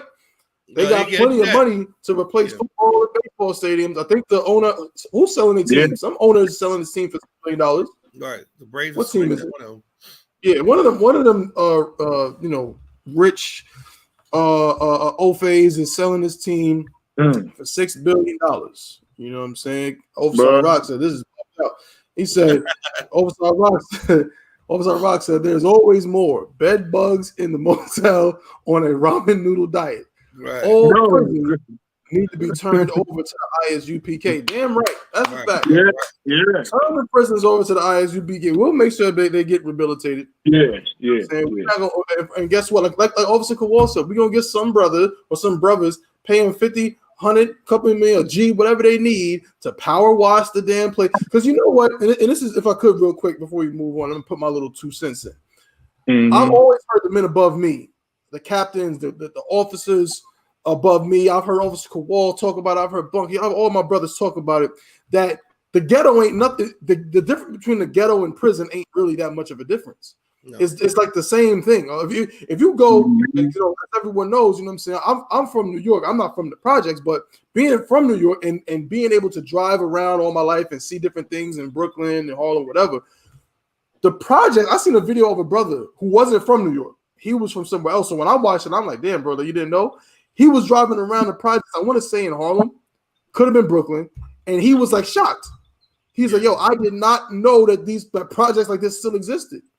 And even though I'm from there, I'm looking at the video and I'm like, damn, this looks like a prison facility. Facts. Like the way it's laid out, the way the buildings are designed, it looks like a gigantic either prison or psychiatric ward from the 40s. It looks like Shutter Island. That's what the projects in New York look like. Yep. And so seeing this story about a brother dying with a bunch of bugs and roaches crawling all over him, it's like, damn, like I said, he might as well have just been in the ghetto and just got shot or something. It wouldn't have been much different. It never happens to nobody. It's like, cool, you have something? No, I didn't cut you off. That cell was inhabitable. Like, they should have just deemed it with yellow tape. There's nobody should go in here until the state comes in or the Orchid Man come in here and clean it all up. That's right. That room was nothing a little bit of bleach and TLC couldn't have fixed. That's right. Yeah. I mean, they didn't even have, and the jail should have had all that. Jeffrey Dahmer didn't die like that. He was eating ass. Right. Jeffrey Dahmer didn't die like that. Right. I mean, Timothy McVeigh didn't die like that. Nope. Like this is disgusting. He's a Negro, and it's like this shows you the hatred that our own people have. Then you mean to tell me there was not one black woman who has a child? You know, black women are compassionate. You know, and black women don't play with no stank smell. Right. You know, you in school, somebody's stinking here. So you mean to tell me that not one sister was like, stink down there? Like, y'all need to get in there and clean that. It's somebody living in there. You mean our sisters have come to the point where they lack this much compassion? And not just a black man too. Seeing your brother is in that cell and how it's stinking. Come on, man. I refuse. Look at that. Somebody who dropped the ball with that. I can smell that through the goddamn computer. There's no way that nobody's seen that and did anything about it. They all need to be on trial, like the goddamn Nuremberg Germans. Line all their asses up and give them the maximum penalty for that. That's right. And I yield, man. Damn right. It's crazy. That's absolutely insane to see this. Misdemeanor charge. Go ahead, Cap. Hey, Salakia, if I could.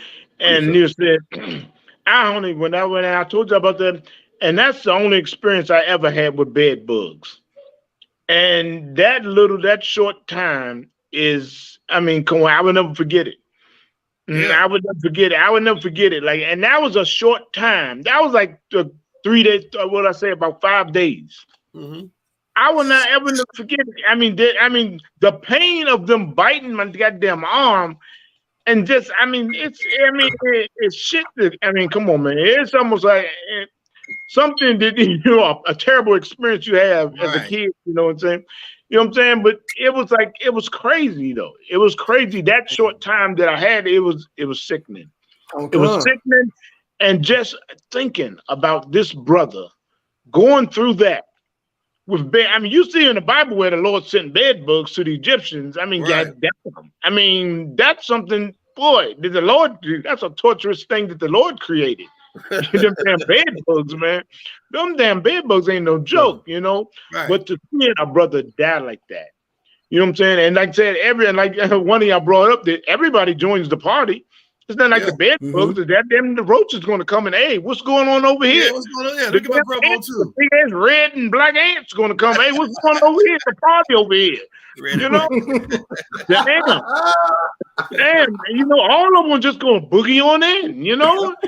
Yep. I mean, damn, man. And you going to, boy, that's terrible, man. I mean, I can't even, like, the thought of it. The thought of it is like, really, it's like, oh, man, making me like itch. Like, oh, man, what the hell, man? Right. Damn. Okay. That's terrible. That's terrible. Like I said, but that short experience I had and thinking about this brother going through that and dying from it, it's like, come on, those people should be locked up. That's right. Those people living in prison, they should be locked up. And also, I had a quick thought. So I want to know if there's any foul play with this, meaning that when you know anything about these psychiatric wards in these hospitals, whenever they have a inmate or a patient that's bothersome, they'll give them that strong sedative medication just to not be bothered with them. Yeah, it makes you weak. It makes you lethargic. It makes you not be coherent, and it puts you in a deep REM sleep to where you can't even move. Like that Michael Jackson type of medicine he died off of. It could have been so strong where it's like this steak down. I'm tired of hearing him complain, and somebody's like, "Yo, just sign off. Give him 2 pills of this." And he gives the brother the pill. He just sleeps. He's getting ate alive, and his heart stops while he's sleeping. Now he got buzz crawling his goddamn nose. Maybe the facility killed him, and as a result of that, he was dying, and the bugs just had their grub on. That's right. You're right. Because if you want to be not bothered with somebody, the cruelty and the demon in you is like, just give him this medicine. He's a human. There's proper dosages you give people. The way his eyes was open, it looked like he died from a goddamn overdose. Like whatever sedative drug they gave this brother caused him to not even want to scratch an itch. He just weak it just out of his mind. Yeah, God. You understand? So they need to be. I want to see the autopsy of how he died. That's gonna put the goddamn tail on a donkey. That's what I'm saying. I yield, man. Hey, Salakia, Kowal, that was real deep because, like I said, the medicine they give you, it messes you up, sedates you so much that you can't even wipe the bugs off you. You can't. You can't even. I mean, they will fall in your mouth. They will. They will. Because you're pretty much out of it at this point. Yeah. He's already mentally ill, so they know exactly what drug to give him to not be bothered while they on shift. Like, hey, it's stink down there. I don't want to see that brother. So what? Hey, y'all give him a dosage. By the time I come on shift, I just want to sign off that he was okay. And they don't even go check on him. They just give him the medication. Now he's dead for 2. The brother's probably dead for 2 days. That's right. And just heavily sedated. Because there's no way possible that you're alive and feeling that you're doing this right here. Man, come on, you screaming. He was sedated. That brother was on medication. They killed him. They killed him. Gone. Dang. That's terrible. They're murderers. Good night. Now that's real heavy, man. This is home for me, man. Because anybody that know Officer One Kowal will tell you.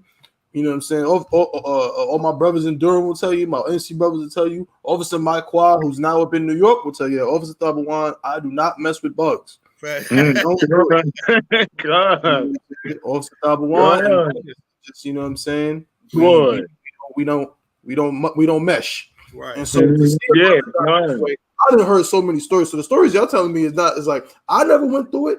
Now I ain't gonna sit here and tell y'all that in my house when I was coming up, we didn't have a roach or 2 here and there. I mean, it happened. Yeah, have a roach here or 2. But I never had no infestation.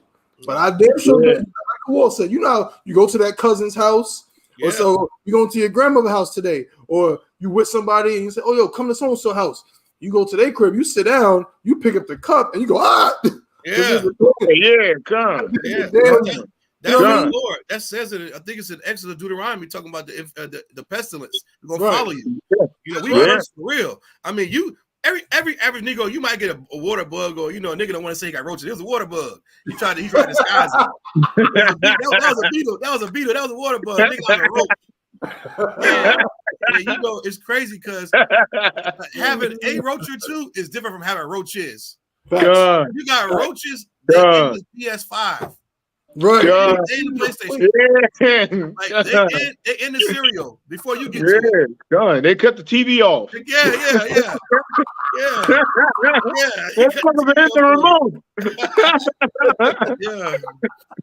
Roaches is different. Roaches and having roaches is different, man.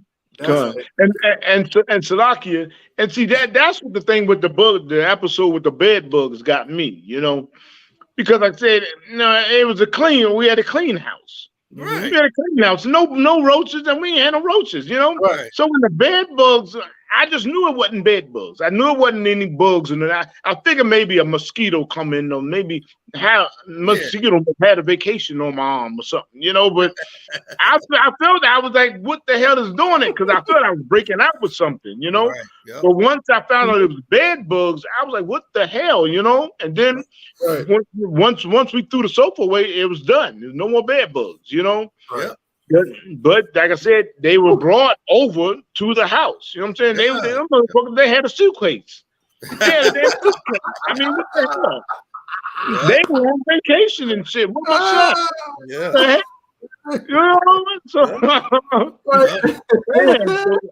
that's you gotta bring bed bugs and roaches to your house now. Right. The roaches be in their jacket pockets, in their hair. Bed bugs. You better start spraying that house. Yeah. Officer Baai said it seemed like everybody had roaches back in the day. But not anymore. I can't say that about I've been in some houses not too long ago. Now some roaches out here still. Yeah, there's some roaches out here still. It's like it. Yeah. I know what you mean, though, because even like say like, and I'm gonna move on after this, but I remember like again my apartment growing up. I still go there all the time. My grandmother, my dad, my little brother still lived there. But growing up, we had roaches. Like, Like again, every now and then you go in the kitchen, you know what I'm saying, you making something and one of the little baby monkeys just crawl and he's like, it is what it is. But I never had it to where I've heard stories about people. My man told me a story one time where he was sleeping at his cousin's house he was on the top bunk, went to sleep, he woke up and it was like a goddamn congregation of them joints on the ceiling right above his head. Yeah. Like it wasn't like that. But now in my apartment, like it's rare if you ever see even one little roach. I guess they figured out some kind of science, some bomb to kill these cats. You feel me? You know what I mean? So that's what it's been out. There's some people that still, them roaches is still out here. Yeah. Brother said roaches destroy all your electrical appliances. They gonna eat the damn wires to death. Yeah, come on. Yeah. Come on. Yep. All of the VCR, DVD player, PS5, everything. The AC unit, everything, man. That really is the pestilence. That's why you gotta imagine Egypt. We just celebrated Passover. Egypt was going through it. They working in the goddamn house. Yeah. Because of them bugs, man. The size of the bugs was crazy too. They had to be big ass bugs. Lord ain't gonna just see you. Well, you saying that reminds me. I'll never forget. Again, coming up, I remember going to the Museum of Natural History, world famous Museum of Natural History in New York. I think it's on 81st Street, and we used to go there all the time. So I remember going there one time, and they had like a little like exhibit of like the original mosquito. Yeah, brother, the joint was the size of my son. Wow, it was a mosquito in a glass box, and it was like this big. And they said that's what mosquito used to be like. Good night. I had nightmares when I was a kid. Man. Right. Good night. The Lord is terrible, ain't he? Yeah, God. Good Lord. Terrible. Officer Rock said they would be on the wall moving like live wallpaper. Yeah, that's right. Yeah, they will be. It's definitely not pretty. The ghetto is not a pretty place. The prison is not a pretty place. There's a scripture that says that they're all hidden in prison houses, man. Like this is what our people go through. I'm waiting for the story of the oppressor that dies with bugs crawling across his goddamn eyeball. Yeah, where's that at? That's what Don't hold your breath. It's gone. Good night. You'll never hear that. You'll never hear the weird ways we die. You know what I'm saying? If I could, I said lock it before we go to the next one. The weird, like just horrible, torturous death that we die. Only we die like that. Cap, isn't there a story that we've been covering basically down there for 2 years about a brother that was found dead in a septic tank in Oklahoma? Yeah. Yep. Why don't white people die in septic tanks like that? Yeah, exactly. Mm-hmm. Yeah. It's a damn shame. Yeah, it is terrible, man. And they force if the white boy stinking into jail. They know that his life is precious, so they'll grab him out and force him to take a shower. Oh yeah, hell yeah. A nigga, like, nah, leave him alone. Just give him some more medication. Let him go to sleep. Yeah. Now you done killed the brother. You done daggone overdosed him. He can't even tell if bugs crawling on him or not. That's right. Heavy point, man. Moving along, man. We've been you know what I'm saying, going in on these topics. Shout out to my brothers, man. Everybody in this podcast 31. If you want to contact us, you want to get with us about anything, man. You want to send in your topics, you can send in your topics to chainbreakerspodcast@gmail.com. You can also contact any of us on Facebook. Myself, Captain of 10,000 Garwap, Officer 1,000 Kawal, Officer 500 Yarmount. We're on Facebook. You can contact us there as well. Right now, we're broadcasting from about 8 different channels. We got 4 Facebooks: the I.S.U.P.K Durham Facebook, Goldsboro Facebook. You know what I'm saying? We're also broadcasting from the Chainbreakers YouTube, as well as the Durham Twitter, Durham YouTube as well, and the Goldsboro YouTube. Also, we do have an Instagram account. Make sure y'all go follow the Chainbreakers Podcast on Instagram. Go follow us. Just go type in Chainbreakers. You should see it. I'm going to show y'all real quick just so y'all can see what it looks like. Right. You know what I'm saying? To go follow. Make sure y'all like everything we putting up. Oh, also, we broadcasting. I don't think we're broadcasting from it today because my, you know what I'm saying, my man who deals with the, what's it called again? The clubhouse, Officer 500 Yarmouth. You know what I'm saying? He had some issues with the slave. He couldn't get off the slave in time, so he wasn't able to run it today. But that's no sweat. But check it out. Let's see what we got. Here we go. Chainbreakers_TV. Chainbreakers_TV. I see y'all on there, man. 600. Okay. I mean, yeah, 60 followers. But now we need some more, man. But there it is, man. Chainbreakers_TV. See that? That's the logo right there. Chainbreakers_TV. Follow us on Instagram. All right. So again, appreciate everybody for tuning in with us, rocking out with us, man. We got a little bit, like 10 minutes, a little over 10 minutes left, man, before we go ahead and end it for today. I want to talk about one last thing, another tragic thing. But Captain Garwap hit me up talking about this story. I had seen it before. This is from a couple of weeks ago, but we want to make sure that we keep stories like this alive, because if this was, you know, the story we're about to read, if this was little white children, oh man, it would be on the news every single day. That's it. Every single day it would be on the news until, you know what I'm saying, something is out. So this is a story out of Texas. Okay. It says, not an everyday occurrence. Autopsies of 3 sisters thought to have drowned in Texas pond shows they were strangled. Faces cut before being dumped 200 yards from home. All right. Let me see if I can get this. Cap, you guys sent me a TikTok. Let me see if I can get this up on the screen. Make sure everybody's liking, sharing, and subscribing to the channel. You know what I'm saying? We greatly appreciate it. All right. So I'm going to send this to myself and see if we can't just get a little video up here. See this sister kind of talk about it. Bear with me just a moment. Okay, I got it right here. Let's see what we got. Hold up. And then I'll read some of the article if need be. Let's see. Okay, I think I got it. Yeah, this looks about right. A second. Yep. Got it. All right. Let me just pause this. Okay, and I'm going to put this on the screen for everybody to see.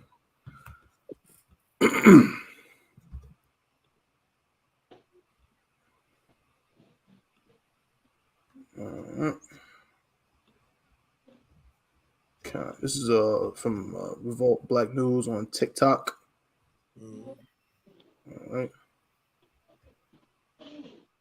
Oh, Salaki, I might have forgot to make sure I share the audio so y'all can hear it as well.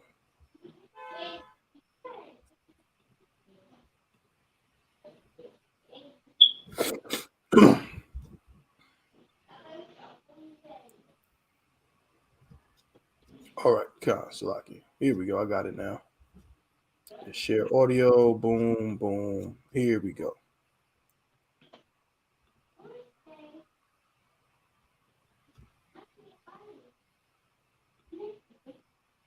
Three Please little black do. girls in Texas have been murdered, and apparently no one seems to care. Last July, sisters 9-year-old Zaria Robinson Oliver, 8-year-old Amaya Hughes, and 5-year-old Tamari Robinson Oliver went missing from their home in East Texas. Hours later, officials found their bodies in a nearby pond. The cause of death believed to be drowning, a terrible accident. Well, last week, 8 months after district court had been strangled and had lacerations on their faces. Why did it take officials 8 months to realize they'd been murdered? Or was it just 8 months to tell us? And strangulation leaves obvious signs on the body. So we have to assume that this was intentionally kept from the public, but why? Going public generates leads. People often come forward with information after hearing about a case in the media. And what about public safety? Someone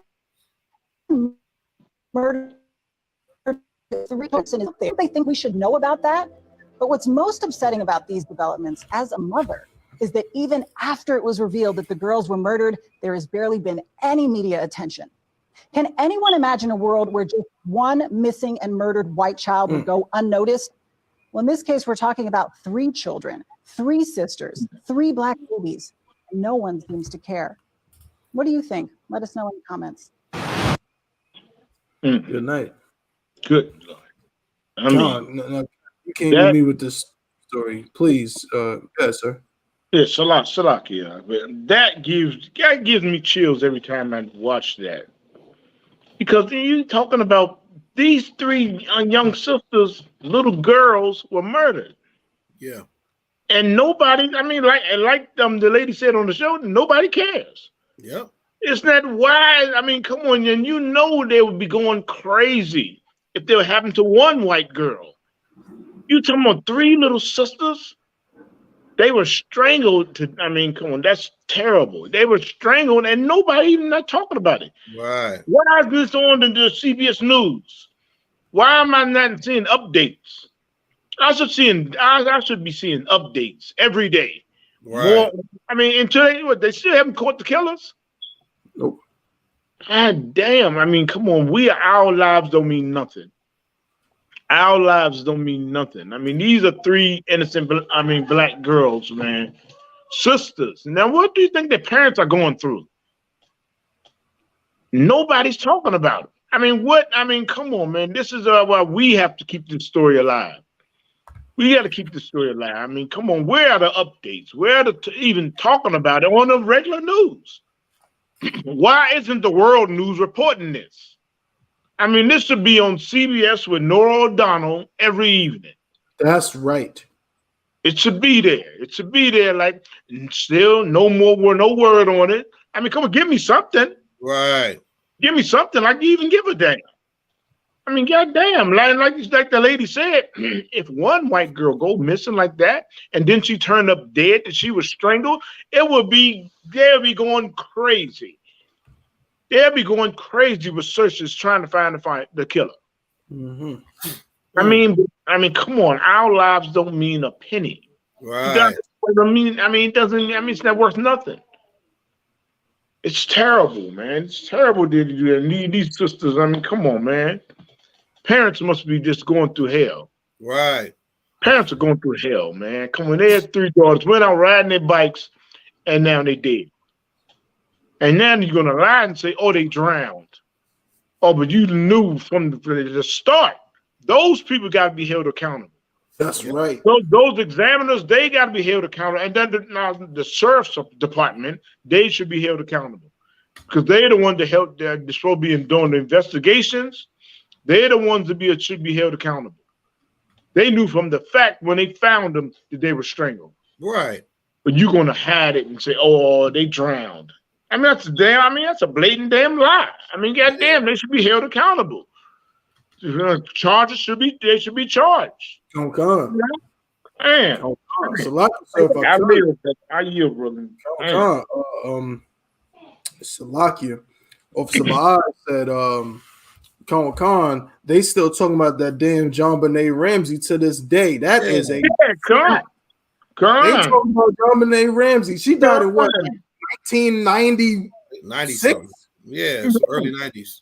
94. That is, she's been dead for no. Again, of course, you know what I'm saying. We sympathize. We understand losing the life of a child, man. That's never something to be, you know. We don't laugh at or get happy when a child is murdered. But nonetheless, they've been talking about this child's death for 30 years. Yes. And that's one little white girl who just happened to be a little weirdo. I'm not saying she's a weirdo, but her parents put her in those weirdo pageants, which are weird to me anyway, because a beauty pageant for a 4-year-old makes no sense. Right. But nonetheless, we have 3 innocent little black girls. Let me get them up on the screen again. We have 3 innocent little black girls in Texas riding their bikes. You understand? Who end up dead. Let me say their names. Their sisters. Their names are Za'Ariel Robinson Oliver, who was 9, Amaya Hughes, who was 8, and Tamari Robinson Oliver, who was 5 years old. They went missing on July 29th of 2022. Again, they said that these little girls had drowned because their bodies were found in some body of water in a local pond. But after the medical examiner got to their bodies, you know, and the crazy part is that they would even say that in the first place when they had lacerations and cuts on their faces. Yeah. Like it's almost going back similar to what the situation with the brother we just read about. It's as if somebody just wanted to just get it over with. Like, oh, they were found in the pond, so just say they drowned. Yeah, you know what I'm saying? But I mean, this is something else. This is crazy cool. I mean, man, this is just heartbreaking, man. Like, I mean, look at those faces, like innocent children. You know, they spent more time looking for Jimmy Hoffa for 40 goddamn years. Right about that. They spent millions of dollars in time, and every time I remember a kid, Jimmy Hoffa. Who the hell is Jimmy Hoffa? They did so much of that. John Benet Ramsey. These are so-called oppressors. White society cares about their own. What about us? Where's Tyler Perry? Where's Michael Jordan? Where's all of our famous? Right. Why aren't they just? They don't have to say a goddamn word. Just post a picture of the 3 girls and let you go research it yourself. But do something. It's always Commander YAHANNA to the rescue. Always. And he's the most demonized. We're in a hate group. All this crap, but he's the only one who gives a damn about our people. That's right. I haven't seen not one person of any kind of status who has a microphone in their face 24/8 post about these girls. You know, it's insane. Spent more time looking for fat ass Jimmy Hoffa than you did these damn girls, man. It's insane, man. This place we live in. That's why I love Russia and China getting real cozy. I can't wait till Kim Jong-un start getting in there with them. Just burn this place goddamn down, man. That's right. I'm sick of it. We have to see this in order to know who the beast is, man. It's painful for us because we're in the truth. We're wise. We're knowledgeable. We're full of anger because of oppression. But our people still not angry enough. Like, what more has to happen to us for you to get out of that goddamn Christian church, man? It's ridiculous, man. These 3 girls that have a chance for nothing. You know what else is sick in our yield? If this story was read, and you know, like that movie with Samuel Jackson, we blew them goddamn legs off in the courthouse for his daughter to get raped, A Time to Kill. That white man had to tell everybody to close their eyes, and he told the story of what happened to that black girl. Then he said, "Imagine if they were white." That's the constant state we live in, a reality where the oppressor don't care unless it's his. I mean, we have to care more for our own because they don't give a damn about us. They don't care. Until it's in their backyard, they don't give a damn. Right. You understand? And it's ridiculous. You nasty Christian pastors who had Easter services and all this nonsense, you better snap the hell out of it, man. Because this type of stuff is going on in your damn nose, and you're not saying nothing about it. And I yield, man. It pissed me off. That's right. And Salakia, where's Gayle King and Oprah? Yeah. That's right. People like that. Where are they? Well, yeah, they love the black girls, right? They love them. Where they at? Yeah, where they at? If it was 3 African black girls getting kidnapped from ISIL, they'd cover it. Right. 3 bone-eating African girls, but nigga girls, don't worry about it. Yeah. And if I could, man, this is all I got to say on it, really, man. Because we're going to continue to cover this, man. Because Captain Ugawa hit me with it, you know what I'm saying, and all his wisdom and the water, sir, for you bringing this. I had seen this story before. The water for you saying that we should continue to cover it, because the pervasive imagery here what no one talks about when it comes to these things that we talk about in I.S.U.P.K, man, we understand that what you are seeing in front of your face in 2023, you are seeing the remnants of slavery right in front of you. The remnants of Willie Lynch right in front of you. The remnants of the eugenics program right in front of you. You understand?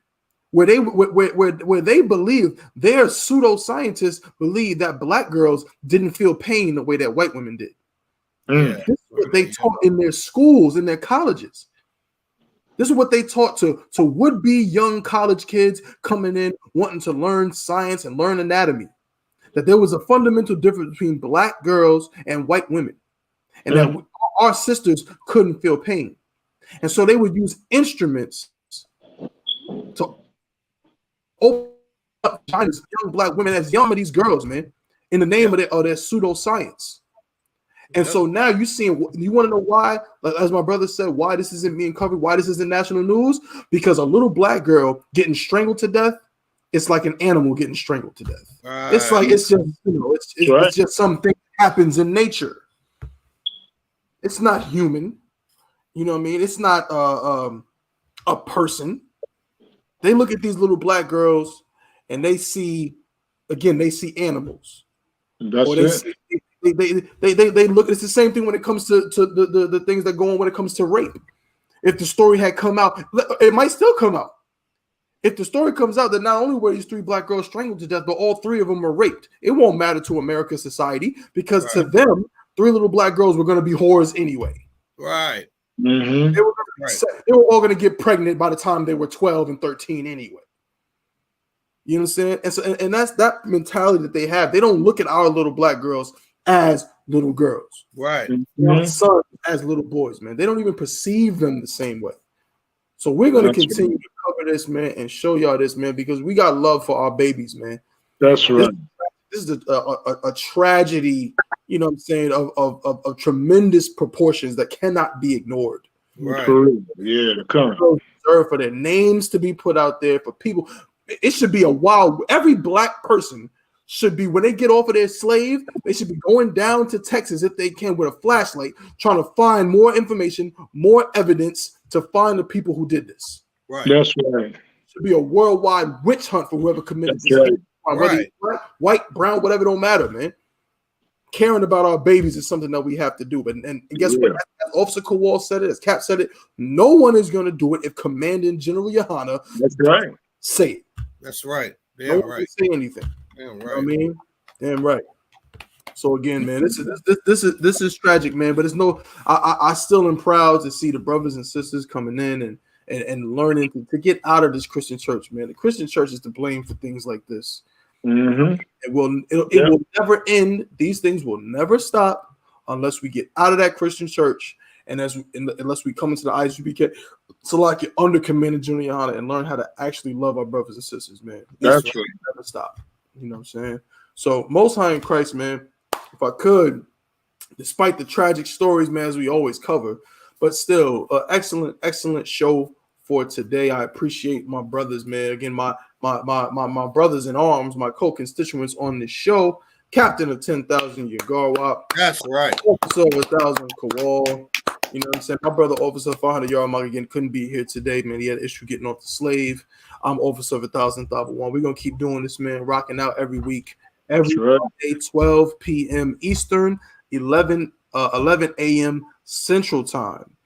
Same time, same place every week. Again, if you want to contact us, you can contact us at chainbreakerspodcast@gmail.com.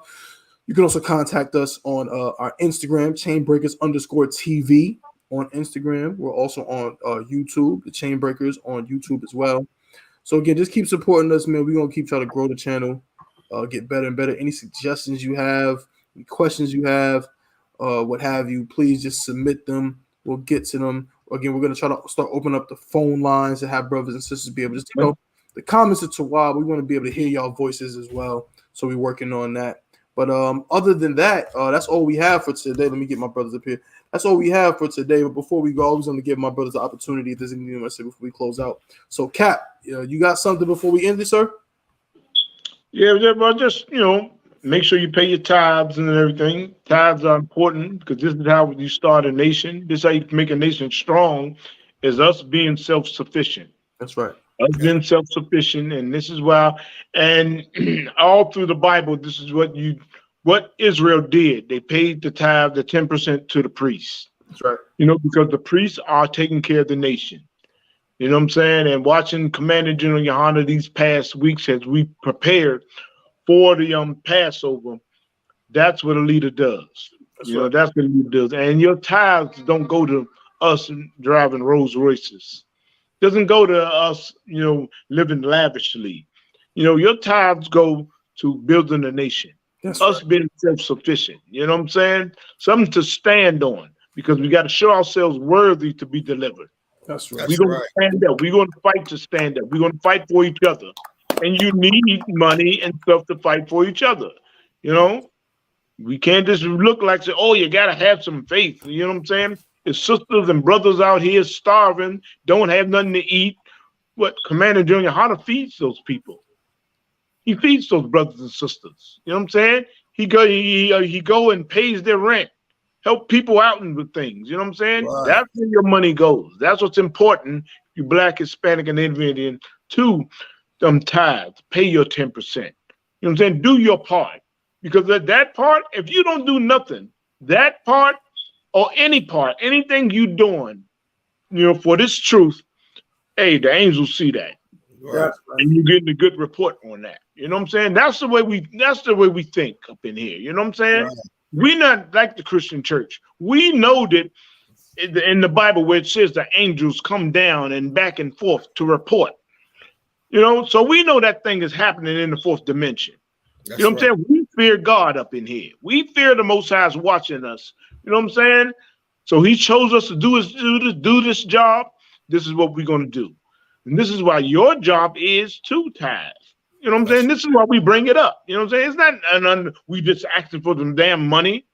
You know what I'm saying? We have money. You know what I'm saying? We have money and we pay our bills. Right. We have jobs and everything. You know what I'm saying? But damn, do something for your nation. Right.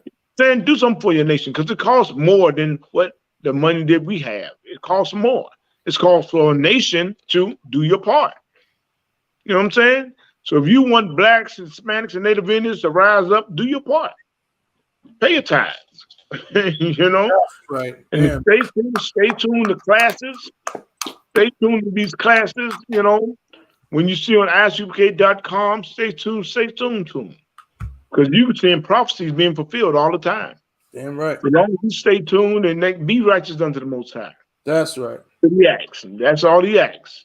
Damn. Keep the laws, statutes, and commandments. With that, I yield, brother. Damn right. Cool. It's on you, brother. Hey, I can't, say any better than what Cap just said, man.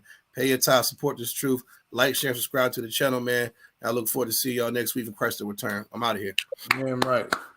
That's all it is, man. I couldn't say it better than my brothers, man. Pay your tithes, man. Make sure that you subscribe. Make sure you like. Make sure you share to the Chain Breakers podcast. All the podcasts in the I.S.U.P.K, man. Boot Up or Shut Up. One West Radio. Cross the Line Radio. Ask Ye the Prophets, man. Rude and Speech. All of that. Share it. Like it at I.S.U.P.K.com. Go there, man. Pay your tithes. Do everything that you got to do with that. I'm Officer of 1,000 Dabawan, man. I got my brother, Officer of 1,000 Kawal, and Captain of 10,000 Year Garwat, man. Next week, we'll see y'all again with my brother, Officer of 500 Yard Mark. We are the Chain Breakers. This is the Chain Breakers podcast. We'll see y'all next week. To the brothers, we say shalom. Yahweh Ba'ashem Yahweh Shah Barak Thumb. And to the sisters, Yahweh Shamar, Allah Thun Ba'ashem Yahweh Shah, man. We'll see y'all next week.